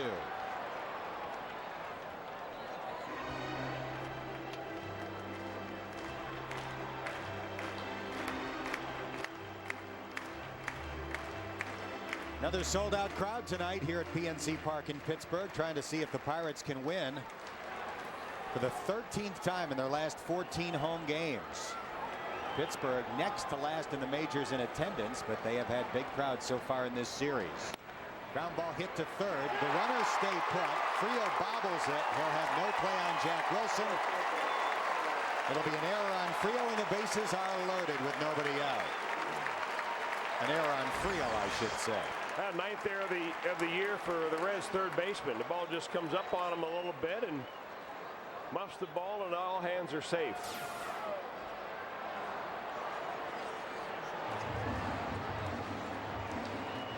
Dave Miley on his way to the mound again. And he will bring a left-hander in to pitch to left-handed swinging Rob Makoviak. Phil Norton gets the call. We'll take a break with the Pirates up 6-4 in the 6th inning.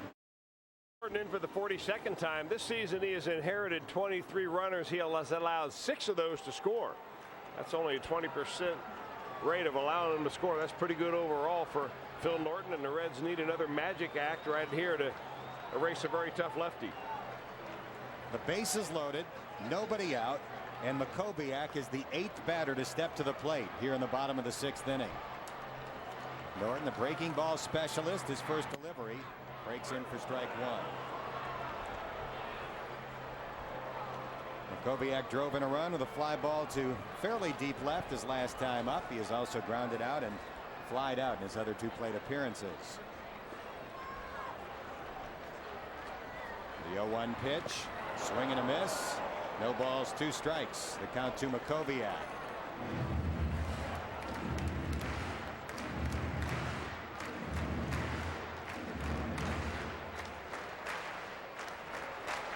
Hill is at third, Kendall is at second, Jack Wilson is at first. Norton trying to keep the Reds within 2 here in the bottom of the 6th inning. He has him in an 0-2 hole. Can he polish him off? The pitch popped up. Larkin gives chase. Barry will make the catch just on the grass beyond the infield dirt for the first out of the inning. Good pitch by Norton right there. He kept the curveball on him. That's his calling card against left-handed hitters, and he threw it in a good spot.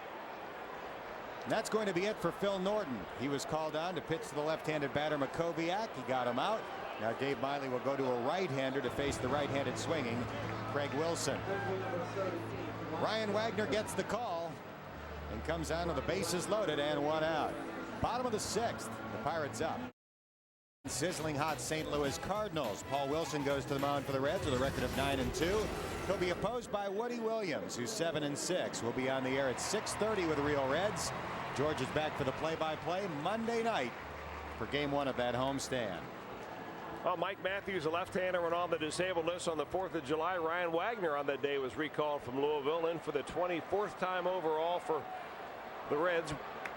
Wagner, a couple of different stints. Tough situation for this young right-hander. Bases loaded, 1 out. And he gave up a grand slam the last time he pitched a couple of days ago in Chicago. He starts Wilson off with that slider, his bread and butter pitch, and gets him to swing and miss for strike 1. Wilson, a double sandwiched in the middle of 2 strikeouts. 6-4 Pittsburgh. The Pirates have scored 4 times in the inning. Same pitch. This time Wilson lays off for ball 1. Craig Wilson up to 98 strikeouts this season. When he makes contact, he hits it hard, leading the Pirates with 18 home runs. There's a soft line drive over Larkin into left. It's a base hit. Hill scores. Kendall scores. 8-4 Pittsburgh.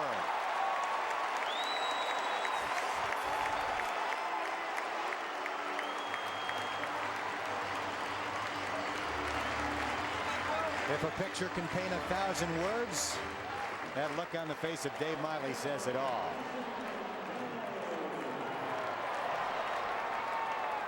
Jason Kendall did his damage by driving a double. Here's a little blue pit on a what looks like a little sinking fastball or maybe even a changeup. Came inside on Craig Wilson, but he is strong enough to get it over the head of Barry Larkin. And with bases loaded, it'll pop 2 in.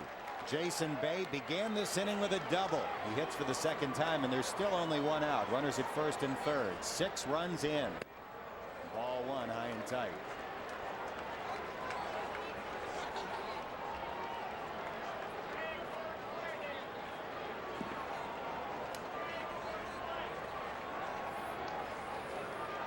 Jack Wilson, the runner at 3rd. Craig Wilson at 1st.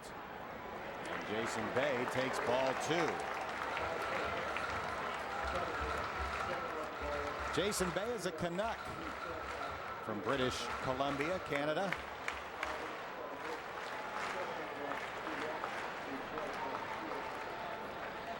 The 2-0 pitch to him.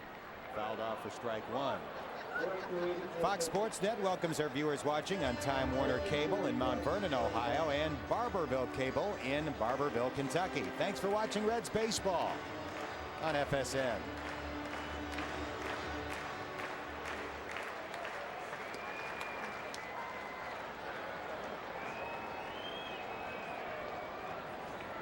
Wagner's 2-1 pitch, going away for ball 3.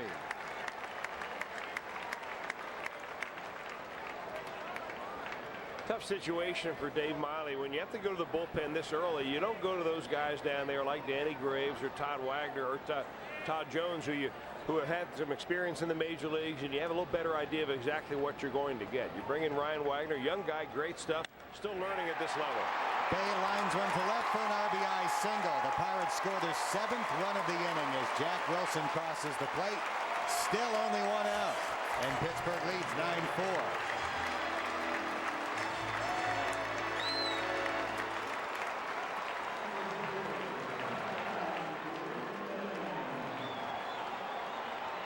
Jason Bay with 2 hits in the inning, a double to get things started, and now that RBI single.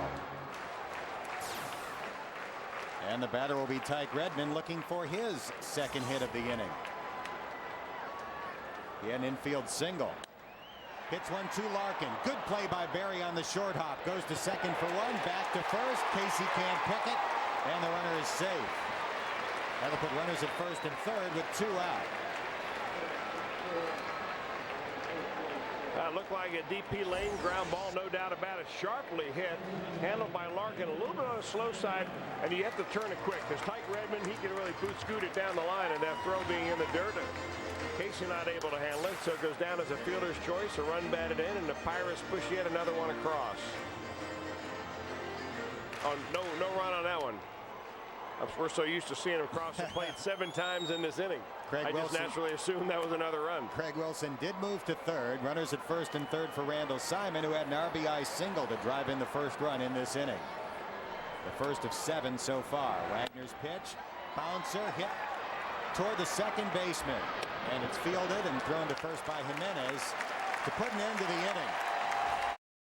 After a 7-run inning that puts the Buccos in main momentum and the big time lead here in this 9-4 ball game. Brian Meadows, the 4th pitcher of the night for the Pirates, comes in 39 times for this right-hander. A very nice earned run average of 3.0. He's given up only 1 home run in those 38 previous games, covering 44 2/3 innings. John Grabo stands to be the winner after pitching a scoreless inning in relief, unless the Reds can rally. They're down 5, but still have 3 innings to try and come back. Willie Mo Pena will lead off the 7th against Meadows. It's been a tough night for Willie Mo, who has stranded 6 base runners, and he swings and misses at the first delivery from the right-hander Meadows. Willie Mo batted with the bases loaded and nobody out in the 3rd. He struck out. Batted with the bases loaded and 2 men out in the 4th and struck out again. Lays off that outside pitch, and the count is a ball and a strike. Meadows, a 28-year-old righty, a former starting pitcher with the Marlins and the Padres. Got off to a great start in his major league career. Won 11 games as a rookie. Gets Pena to swing and miss, and the count is a ball and 2 strikes. Nice little breaking ball right there. Known now really for being a sinker ball pitcher with a very fine slider. It's kind of a slurve slider, a little slower than a hard slider, but boy, it's got a good break on it, and that one was perfectly placed. Attempts Willie Mo with an off-speed pitch again, and he says forget about it. It's 2 balls and 2 strikes. Willie Mo Pena batted cleanup last night for the first time in his career. He saved the lineup card as a souvenir, even though he did not have a good game. Takes outside for ball 3. It's a full count. He's having a good at bat right now. Meadows is a good breaking ball pitcher, can be tough on right-handers, and if you chase that pitch, you're going to get an out. Laid off a couple of key pitches, hoping that Meadows is going to come play with a fastball. Here comes the 3-2 pitch. In the dirt, ball 4. And the Reds, desperate for base runners, down by 5, get a leadoff walk from Willie Mo.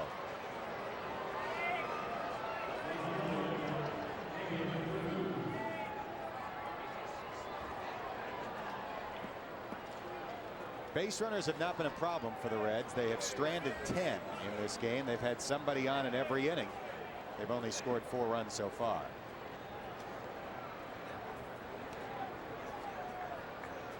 Cruz has lined out and struck out twice. Meadows misses for ball 1. The back end of the Pirate bullpen has been lights out. Jose Mesa has only blown 1 save opportunity all year. He's converted his last 10.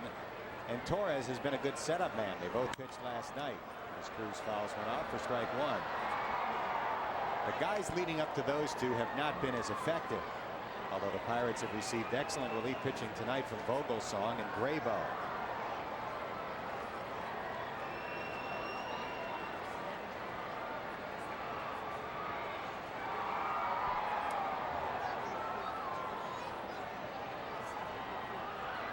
Meadows out of the stretch, glances over his shoulder at Willie Mo, delivers to Cruz and misses away for ball 2.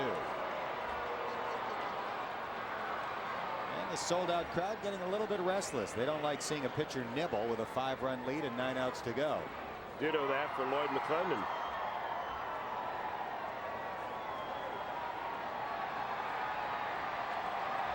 Cruz swings, hits it sharply, but Castillo makes another diving stop and starts a 4-6-3 double play. Castillo having the night of his life defensively. That's his 3rd diving stop in this ball game.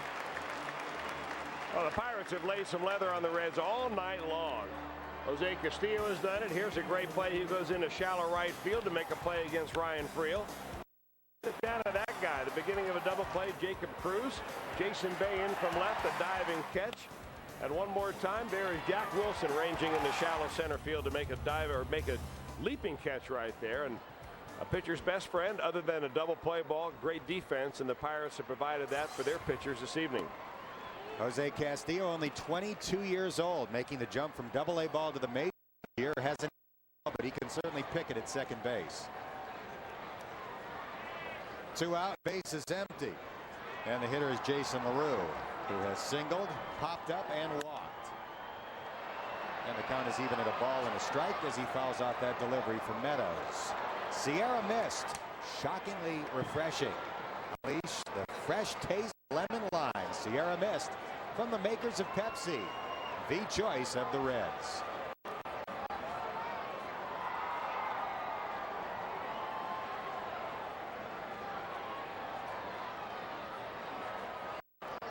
The 1-1 pitch swung and fouled off by Jason LaRue. If LaRue can keep the inning alive, John Vanderwall has moved into the on-deck area to hit for Ryan Wagner. Todd Jones warming up Reds bullpen.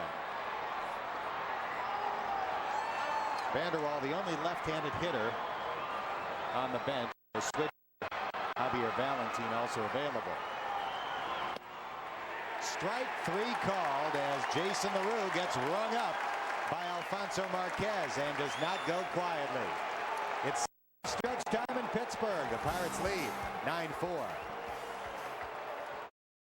If you are a senior citizen, the Reds have a deal for you. It's Senior Citizen Discount Special Night at the ballpark, Wednesday the 28th. The Reds meet the Cardinals at 7:10, and if you're a senior, you can get half-price tickets. That's right. All Reds fans 60 and older may purchase half-price, non-premium tickets in advance of game day. That's Wednesday at 7:10 as the Reds meet the Cardinals for the Senior Citizen Night Special. Let's take a look at our Chrysler game summary. The Reds had a 4-2 lead going to the bottom of the 6th. Disaster struck in the form of 7 runs. 6 of them charged to starter Aaron Harang. 5 of them, I should say, in the inning. The other 2 charged to John Riedling. 1 of them earned. 9 runs, 10 hits for the Pirates. 4 runs, 7 hits for the Reds. Jose Castillo, who's had the great night with the glove, leads off in the bottom of the 7th inning against Ryan Wagner.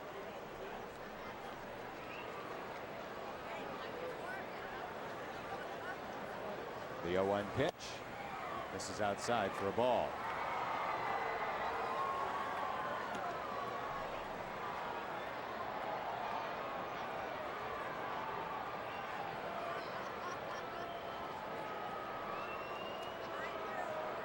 Wagner delivers and throws it way inside for a ball. It goes to 2 balls and a strike on Jose Castillo. Introducing a delicious twist on ordinary chicken salad. Arby's Market Fresh Chicken Salad. Try a sandwich, wrap, or bowl. One great chicken salad and 3 ways to enjoy it. Now at Arby's. The 2-1 pitch fouled off the leg of Castillo. He hits the deck in pain, and the count's 2 balls and 2 strikes. He's beating himself up in this at bat. He picked one. Looked like right off the plate and came up and hit him in the face on the first pitch. This time he pounds it off his ankle.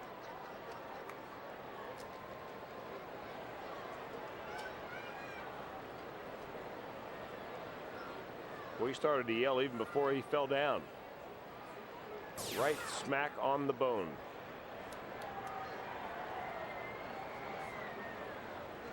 That's why hitters, including Sean Casey, wear protection on that front foot.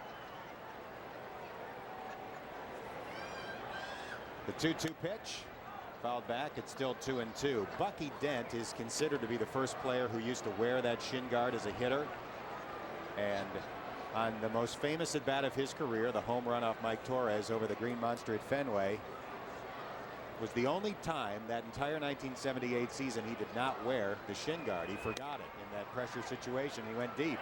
Bouncing ball to short, booted by Larkin. Castillo is safe as the Reds commit their 2nd error of the ball game.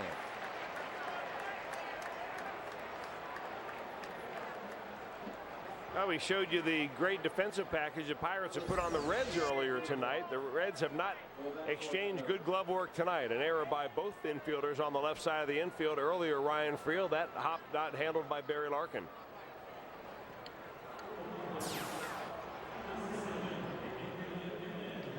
A pinch hitter will step to the plate for the Pirates. It'll be Abraham Nunez. A switch hitter who will bat left-handed against Ryan Wagner. Nunez hitting .250 with a couple of home runs.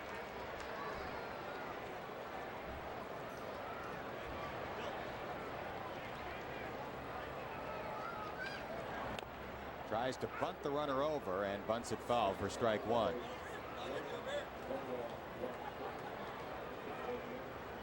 This 9th spot in the Pirates order has come up 4 times on the night, and Lloyd McClellan has had 4 different hitters bat in that lineup spot. And none of them have made an out.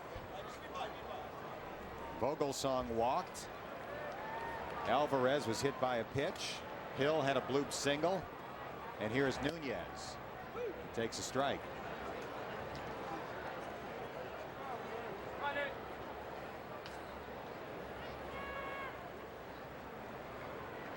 Castillo, the runner at first, had a stolen base back in the 3rd inning. It was the first of his career, the first he's attempted at the age of 22. Not much of a swing by Nunez there. He did manage to make contact to stay alive. As you can see in the Pirate dugout, they scratch out the players who have been used among the extra men to know who is still available.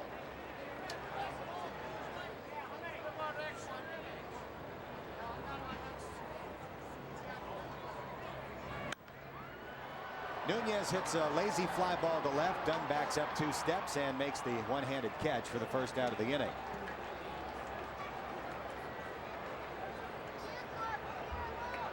So with 1 out and Castillo aboard at first, Jason Kendall will step to the plate for the 5th time tonight.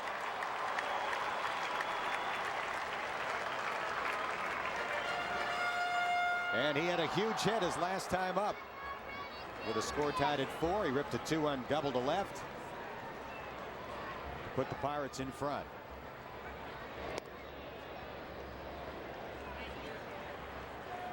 Castillo diving back on the pickoff throw from Ryan Wagner.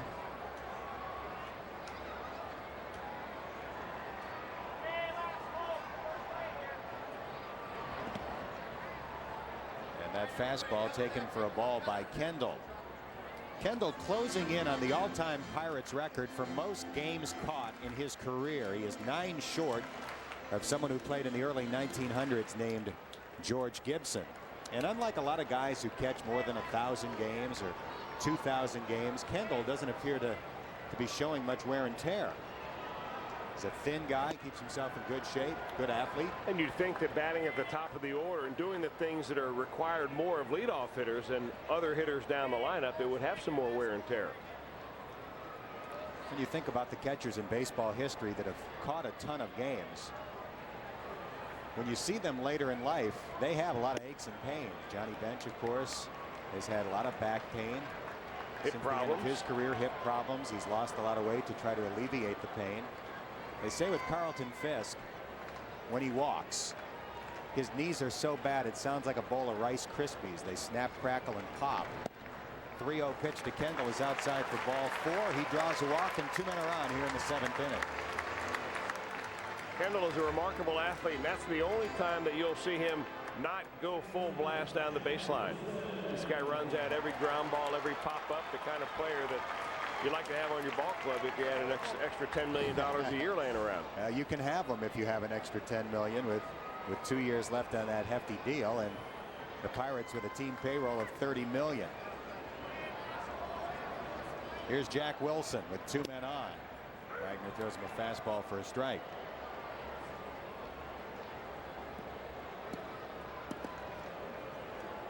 Wilson with 1 hit, an RBI double in the 3rd.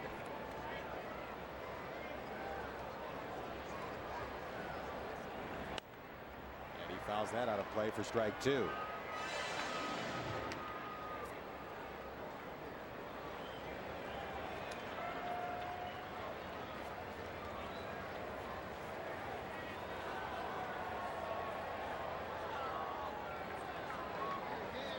Wagner pitched very well when he went back to Louisville after a rocky start this year with the Reds. That ball lifted in the air toward left center. Willie Moe on the run, and he makes the running catch.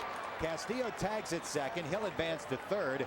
Willie Moe slips in the outfield after getting rid of it, but he made a fine catch to take a possible extra base hit away from Jack Wilson.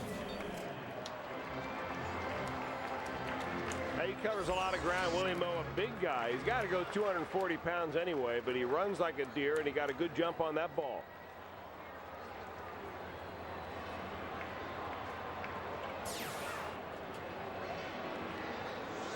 That's going to be it for Ryan Wagner, as Todd Jones will be summoned by Dave Miley with 2 out here in the bottom of the 7th inning. Pirates have runners at first and third. Rob Makoviak coming up, I should say, and Jones coming in. Todd Jones, second in the appearance department for the Cincinnati Reds. Here, 49 games on the season. Only Danny Graves has pitched in more ball games. He at 51. Jones bashing a nice 8-2 record, and when you've got a setup man with an 8-2 record, some others in the bullpen may call him vulture wins, but here he is. He's normally the 8th inning pitcher for the Reds. He comes in here in the 7th inning with a couple out. Runners at first and third. Number 3 hitter Makoviak at the plate. Jones starts him off with a slow curve for strike 1. San Francisco Giants said to be interested in Todd Jones, and he would be their closer if they could complete a deal with the Reds. Trade deadline a week away. There's a swing and a line drive to left for a base hit. Castillo scores, and the Pirates are in double digits. It's Pittsburgh 10 and Cincinnati 4.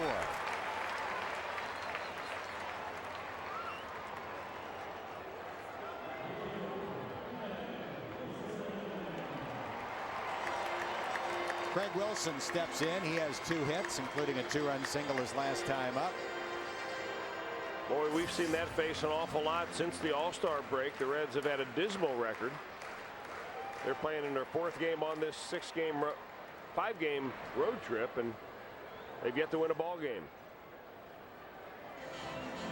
I would describe that as a pained expression. Well, you know, that he looks up at that scoreboard and he sees in the 6th inning a 7 spot put up there by the Pirates, and those are the kind of innings that just not only do they just take, you lose a commanding lead in the ball game, but it just takes the wind right out of your sails. Todd Jones out of the stretch, and he falls behind Craig Wilson. 2 balls and no strikes.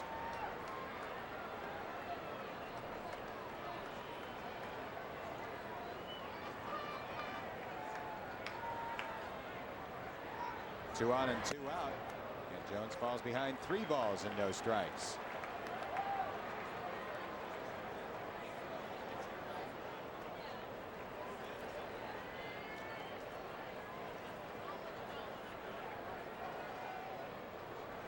Todd Jones, fine pitcher, excellent writer.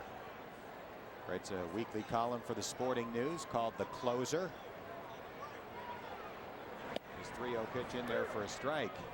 He had writer's block the other day. He was looking for topics for his next column, and sought some help from Marty Brenneman, who gave him a suggestion to write about what's it like to be in the clubhouse when you know the possibility of good friends and teammates being traded as the end of July approaches. That's coming up in his next column. I wonder how the spin of that might be if it is indeed yourself who might be traded.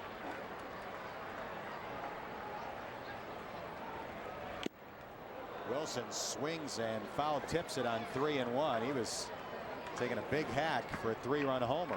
Well, if you're around the game long enough, chances are at least one time in your career you'll be traded, bought, sold, released, brought up, sent down, or maybe all of the above. The runners go on 3-2, and Wilson fouls it out of play. That certainly happened to the Reds last year. Barry Larkin said goodbye to several good friends in late July. Good to see that one of them is resurfaced with the Cleveland Indians, Aaron Boone. He, of course, was signed by Cleveland several weeks ago, but he has officially joined the Major League Ball Club now. He's not active to play. That can't happen until August, but he has joined his Major League teammates and is rehabbing with the Major League club.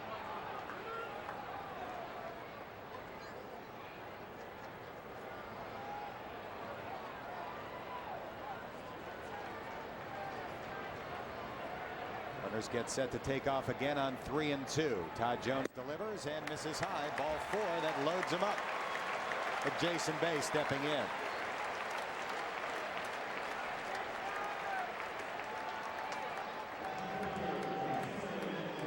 Jason Bay has 2 hits in this ball game, and they both came in the last inning. A double and an RBI single.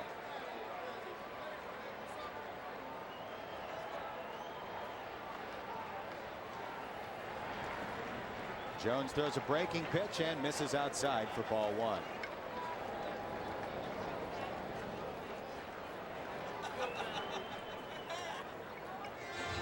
The Pirates have 11 hits in this ball game, meaning that in the Reds' last 10 games, they've given up 11 or more hits in 8 out of the 10. Since the Reds were a season high 12 games over 500 on the 6th of June, their pitching staff has really struggled. The team ERA in the 42 games since over 6. Jason Bay fouls off a fastball as the count evens at a ball and a strike.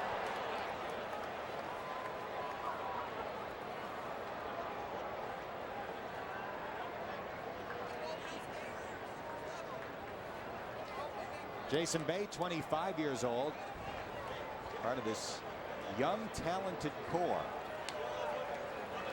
The Pirates don't mess things up. They could have a very good team in a couple of years. That's inside to Bay. The count's 2 balls and a strike.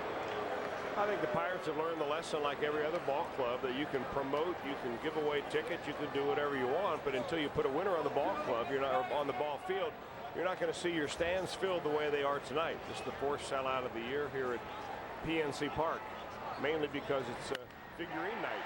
Line drive off the glove of the diving Larkin into left. 2 runs will score as Kendall and Makoviak cross the plate. Pittsburgh has put a dozen on the board. It's 12-4.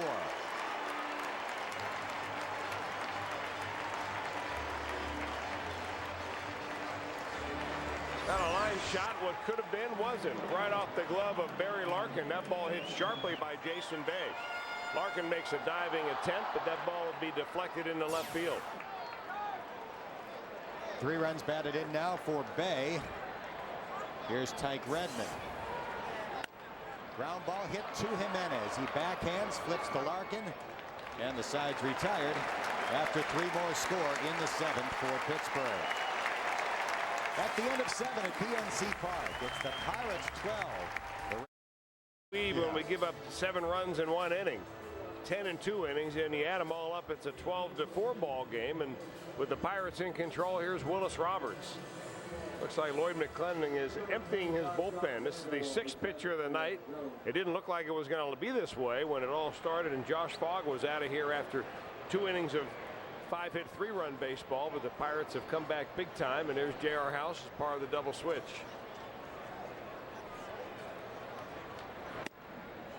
John Vanderwall pinch hits to lead off the top of the 8th. Takes a 95-mile-an-hour fastball from Roberts for strike 1.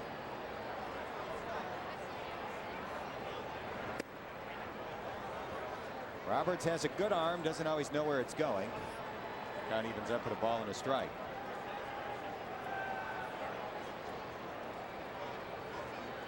Vanderwall, the former Pirate. And John takes one high for ball 2. John has bounced around, played for several different major league teams. Prior to the Reds, his most recent employer, the Milwaukee Brewers, last year. Now the count goes to 3 balls and a strike. I asked him recently of his various stops which was his favorite, and he said it was the 1 year he spent playing for the New York Yankees. Not necessarily because he loved New York, but he loved going to the ballpark knowing that he was going to win 2 out of every 3 games. Here's a swing and a fly ball into shallow right. Trouble for Craig Wilson. He won't get it. And Vanderwall has a leadoff pinch hit single. Join the Red Rooters September 6th through 8th as they journey to Houston's Minute Maid Park, the site of this year's All-Star Game. They'll be there for 2 Reds games for $680. This trip includes round-trip airfare, 2 nights lodging at the Westin, 3 meals, and a Central Division battle between the Reds and Stros. For more info on trips from Provident Travel, Visit their website, providentvacations.com, or call toll-free 1-800-354-8108. Friel takes a strike from Roberts. Ryan looking for his second hit of the game. He could have 3 already. He's been robbed twice by second baseman Jose Castillo.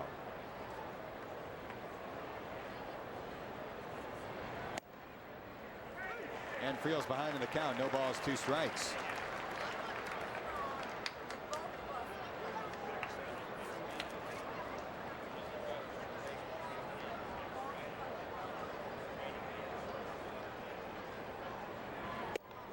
Swung on and missed. Roberts picks up his first strikeout, and 5 different Pirate pitchers have combined for a total of 9 punch-outs in this game. Now, they had 13 punch-outs last night against the Cincinnati Reds. The Reds lead all of Major League Baseball in total strikeouts by a ball club. That brings Barry Larkin to the plate. Larkin's had a good night.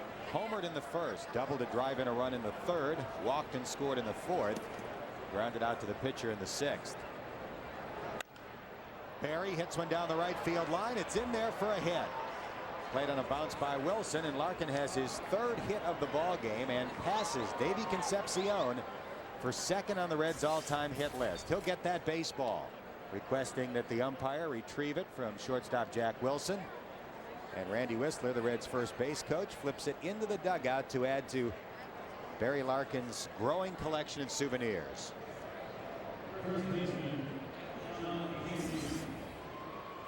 It's in the trusty hands of Mark Mann, the Reds trainer.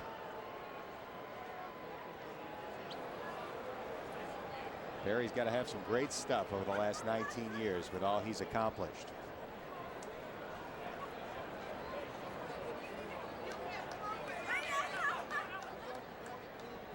Sean Casey steps in, looking for his first hit tonight. Roberts misses inside for ball 1.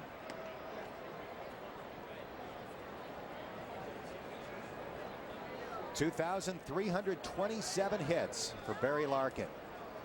Only Pete Rose has more in Reds history. His Hall of Fame case gets better and better. I saw Bob Uecker recently said that Barry Larkin is a Hall of Famer in his opinion. An article in the St. Louis Post-Dispatch. Count goes to 2-0 on Sean Casey. You know, Barry Larkin has a .295 career batting average, up to .300 this year. And because of the great offensive shortstops in baseball right now, I don't think many people realize how rare it is to play in more than 1,000 games at that position and hit close to .300. Count goes to 3-0 on Sean Casey. The last shortstop in Major League history to play more than 1,000 games and finish his career with a batting average .300 or better, Luke Appling, who retired in 1950. Now Larkin is not going to finish better than .300, but he's awfully close at .295. With an MVP and 3 Gold Gloves to his credit, he'll certainly get a lot of Hall of Fame consideration. Casey walks to load him up. Well, there are Hall of Famers, Hall of Fame shortstops who are in Cooperstown this weekend with not as good offensive credentials as Barry Larkin. Absolutely. Well, you played with a Hall of Fame shortstop in San Diego, and Ozzie Smith, certainly worthy of his Hall of Fame induction strictly for his glove, but for much of his career he couldn't hit at all. You're absolutely right. I mean, he could dominate a ball game with his glove, but not the bat. Barry Larkin is as well all-around ball player that I ever played with. Lloyd McClendon's seen enough of Willis Roberts. He yanks him after he loads the bases with a 1. The Pirates have made several excellent defensive plays in this ball game. Jason Bay made one of them. This catch, Chris, looks eerily familiar. Certainly does. We've seen good left fielders lately and good fielding left fielders. There's Jeff Jenkins of the Milwaukee Brewers, does it glove up and makes a diving catch, and we've seen enough of that fine glove work from the opposition. Well, it was bad pitching by Willis Roberts that forced his exit from the ball game after the Reds have loaded the bases now with a couple of hits and a base on balls and 1 out. To the bullpen, Lloyd McClendon goes, and he is not afraid to bring in a reliever, this time a left-hander, Mike Gonzalez, in for the 21st time on the season. He comes on with the bases loaded. The Reds have 2 Grand Slam home runs this year, and Gonzalez surrendered one of them to Willie Mo Pena. His first pitch to Adam Dunn out of the strike zone for ball 1. Dunn with hits his last 2 times up, a bloop single to left. After a sharply hit double to right, he's driven in 1 of the Reds' 4 runs. They trail 12-4, but have them loaded here in the 8th. That evens the count of the ball and the strike.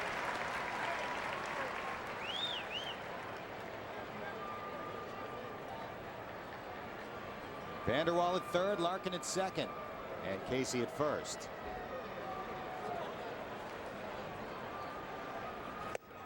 Strike 2 called. Gonzalez comes in, gunning 94-mile-an-hour heat to the plate. And you're right, Chris, this Pittsburgh staff has no shortage of flamethrowers. Ending with Jose Mesa at the back of the bullpen. Dunn fouls off a 95-mile-an-hour pitch and hangs in there at 1-2. You know, it's rare enough to find a staff full of arms as talented as far as raw stuff as the Pittsburgh Pirates, but couple that with the fact that they've got 2 left-handers on this staff. Oliver Perez, I saw him last night throwing 97. He's thrown it up as hard as 98 against the Reds this year. You got a reliever coming in here now, mid-90s. Very rare to see lefties throw that hard. Gonzalez strikes out Dunn for the 2nd out of the inning.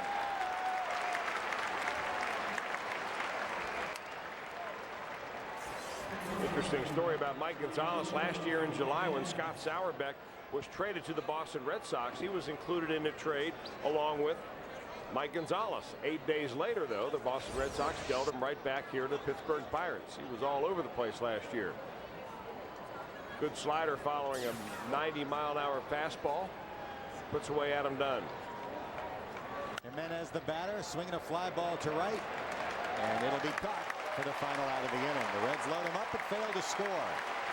They have stranded 13 runners in the game. And in the middle of the 8th, the Pirates lead it 12. Graves comes in, obviously not a save situation. The Reds are down by 8, but he's got to get a little tune-up work. Danny Graves in for the 51st time. He is the 6th pitcher used by Dave Miley this evening.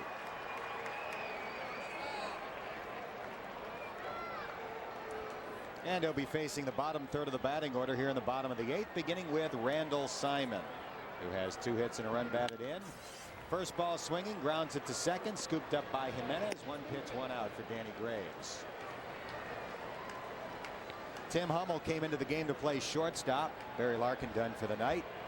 And after pinch hitting and singling, John Vanderwall stays in the game to play first base. A nice round of applause for Jose Castillo as he steps in. And the applause is for his defense as he's made 3 diving stops in the ball game.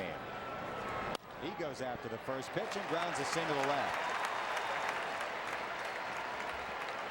So Danny Graves, who is a control freak in terms of his pitching, almost never walks a batter.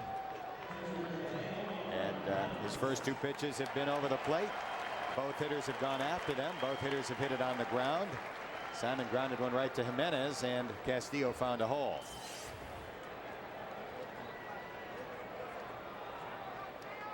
It's been a week since Danny Graves has been in a ball game. Don't know whether he is resting a tired arm or have a physical ailment. J.R. House, first ball swinging, rips one over the bag and down the line. Dunn picks it up, guns it to second. House is safe with a double. And the Pirates are at it again. Runners at second and third with 1 out here in the 8th inning.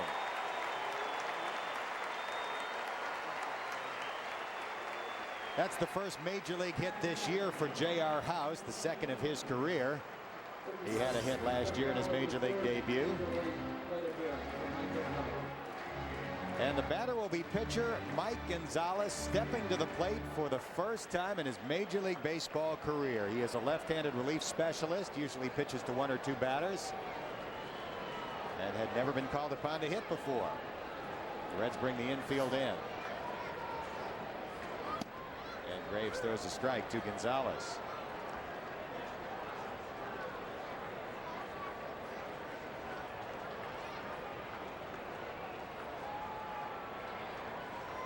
Runners lead at second and third.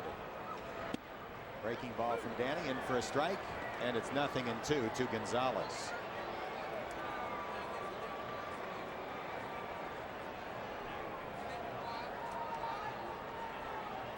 The 0-2 pitch.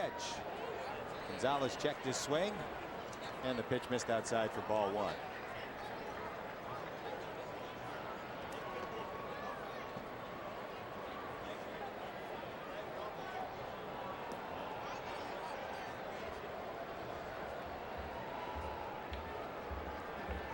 After scoring 1 run in the first 4 innings, the Pirates have scored in every inning since.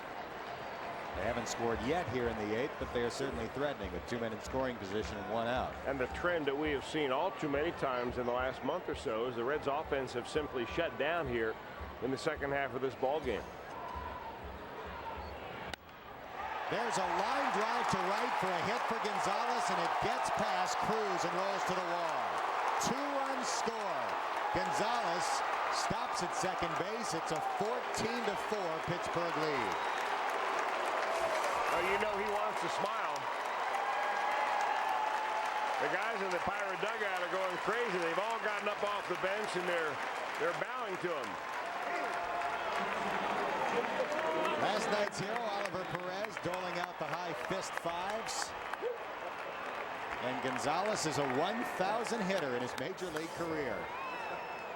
Tell you what, since that was his first major league at bat, he's been in the big leagues for a while, he would have a shot of finishing his career with 1,000 average. He's not going to get up there very often. I'll tell you what, he set up Danny Graves pretty good. Took 3 pitches, looked at the breaking ball, and hit the fastball the other way. In case you're wondering, there have been quite a few ball players who finished their career with 1,000 batting averages. Most of them only batted once.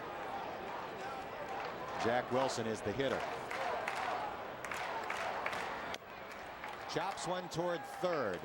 Friel throws to first, and it's in time for the second out of the inning. The all-time major league record for most at-bats without ever making an out is 3.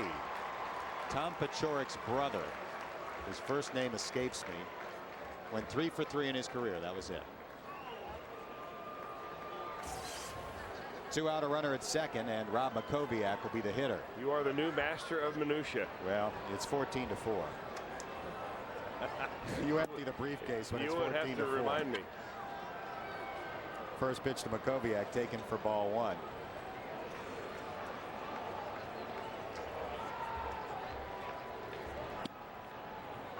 And the count goes to no balls. I checked that. 1 ball and 1 strike to Makoviak, who has one of the 15 Pittsburgh hits. An RBI single his last time up. Fouled off at the plate for strike 2.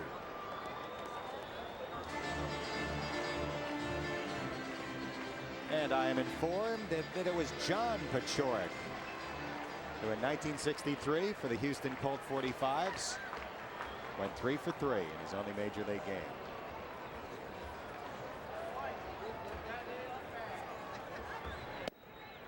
Strike 3 called as Graves paints the inside corner and ends the inning. But 2 more score on 3 more hits. We head to the 9th with the Pirates in front by. We head to the 9th in Pittsburgh. The Pirates up by double digits. It's 14-4. Unless the Reds score some runs in the 9th, this could be their second double-digit loss in a span of 3 days. They lost to the Cubs 13-2 on Thursday. You know, ball clubs get on good rolls and they get on bad rolls. Right now, they played obviously against the St. Louis Cardinals recently on a tremendous upside roll. The Chicago Cubs trying to get well. They did so in 2 games against the Reds as the Reds went through Chicago. And here in Pittsburgh, the Pirates come into this ball game winners of 18 of the last 24 overall. So Lloyd McClennan's got his Buccos playing good baseball, and the Reds, well, they're going in the opposite direction. Willie Mo Pena leads off against Mike Gonzalez. Willie Mo 0 for 2, 2 walks, 2 strikeouts. And he takes a strike from the hard-throwing lefty.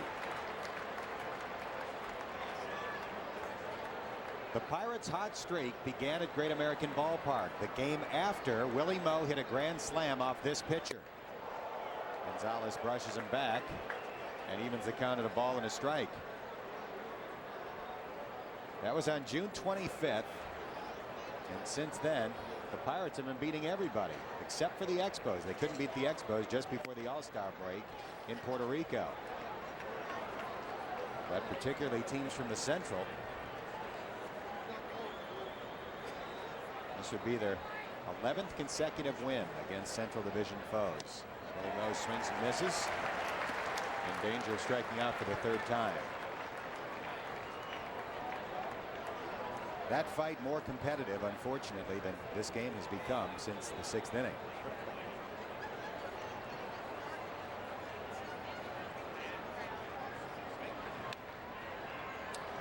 Still 2-2 to Willie Moe. It'll be interesting to see what the attendance is tomorrow. Fireworks last night. Willie Stargell figurines tonight. Will this hot play by the Pirates lead to a big crowd tomorrow afternoon? Willie Moe rips one foul up the left field line.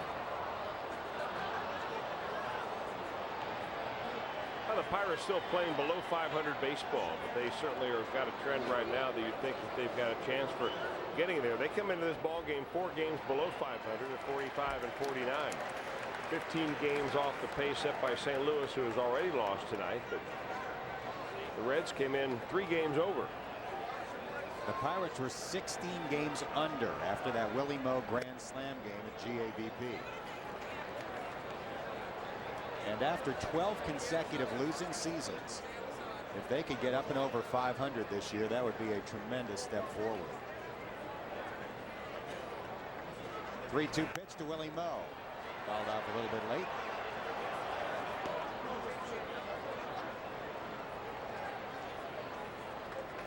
Well, against a good ball clubs, though, the Pittsburgh Pirates have excelled. Against those teams that are playing 500 or better baseball, the Pirates have had 36 wins, most in the National League. St. Louis is 35 wins. You see Houston and the Cubs. A very competitive division, with the exception, of course, of St. Louis running away with it. Hard grounder up the middle, a diving stop by Jack Wilson, and a great pick at first by Randall Simon. Add another play to the highlight reel. Boy, 2 Gold Glove type plays on this one ground ball alone. Jack Wilson, we have seen Jack Wilson over the years make some tremendous plays. Made a leaping catch on a ball early in the game. That time gets up quickly, fires to first base. Remember, Willie Moe Pena runs pretty well, and that ball short hopped at the other end. Randall Simon there to do the picking. Jason Romano will step in to face the left-handed pitcher Gonzalez, batting in place of Jacob Cruz. And Romano takes it inside for ball 1.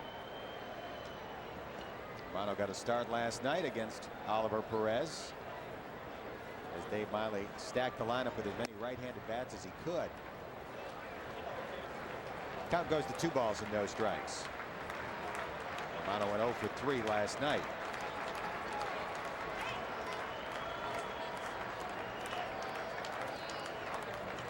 One out, the base is empty in the ninth as Romano watches a strike. John Grabo stands to be the winner. Aaron Harang, the loser for the Reds. He would fall to 6-3. It would be his first loss ever to the Pirates. Check swing, ground ball. Scooped up at second by Castillo, and the Reds are down to their final out. We invite you to stay tuned for the Gold Star Reds wrap coming up after this ball game. We'll look back at highlights and see how the Pittsburgh Pirates rallied from a 3-run deficit to score 14 runs on 15 hits in this game. That's the Gold Star Chili Reds wrap coming up.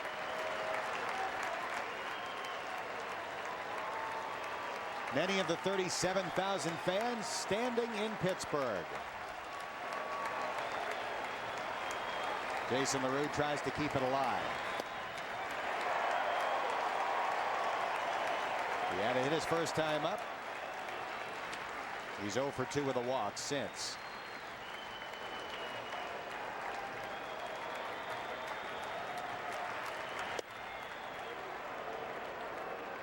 And that evens the count of a ball and a strike.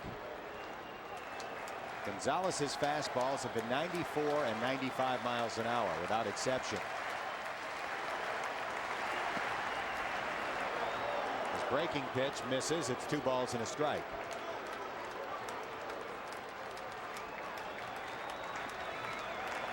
Valentine has moved into the on-deck circle if LaRue keeps this game alive.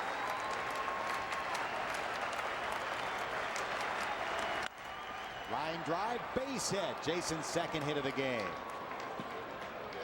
And the Reds are in double figures in the hit column with 10. So Javier Valentine will get to hit.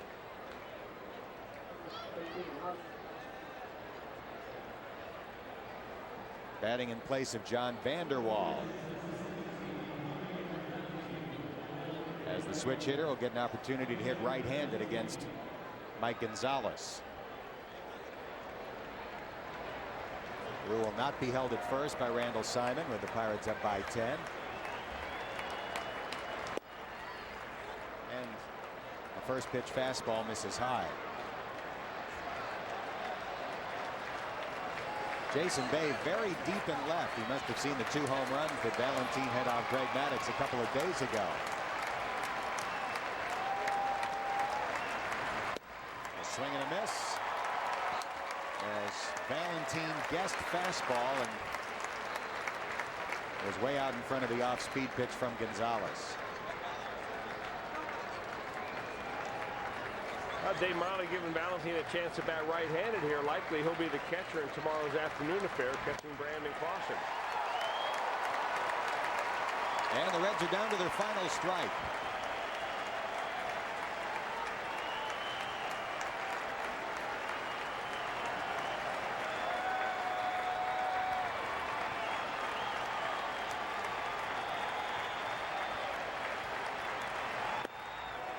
That evens the count at 2 balls and 2 strikes. Fogg, Vogelsong, Graybo, Meadows, Roberts, and Gonzalez all used tonight by Lloyd McClendon. Dave Miley has gone through 6 pitchers as well, with vastly different results. 2-2 pitch inside for ball 3.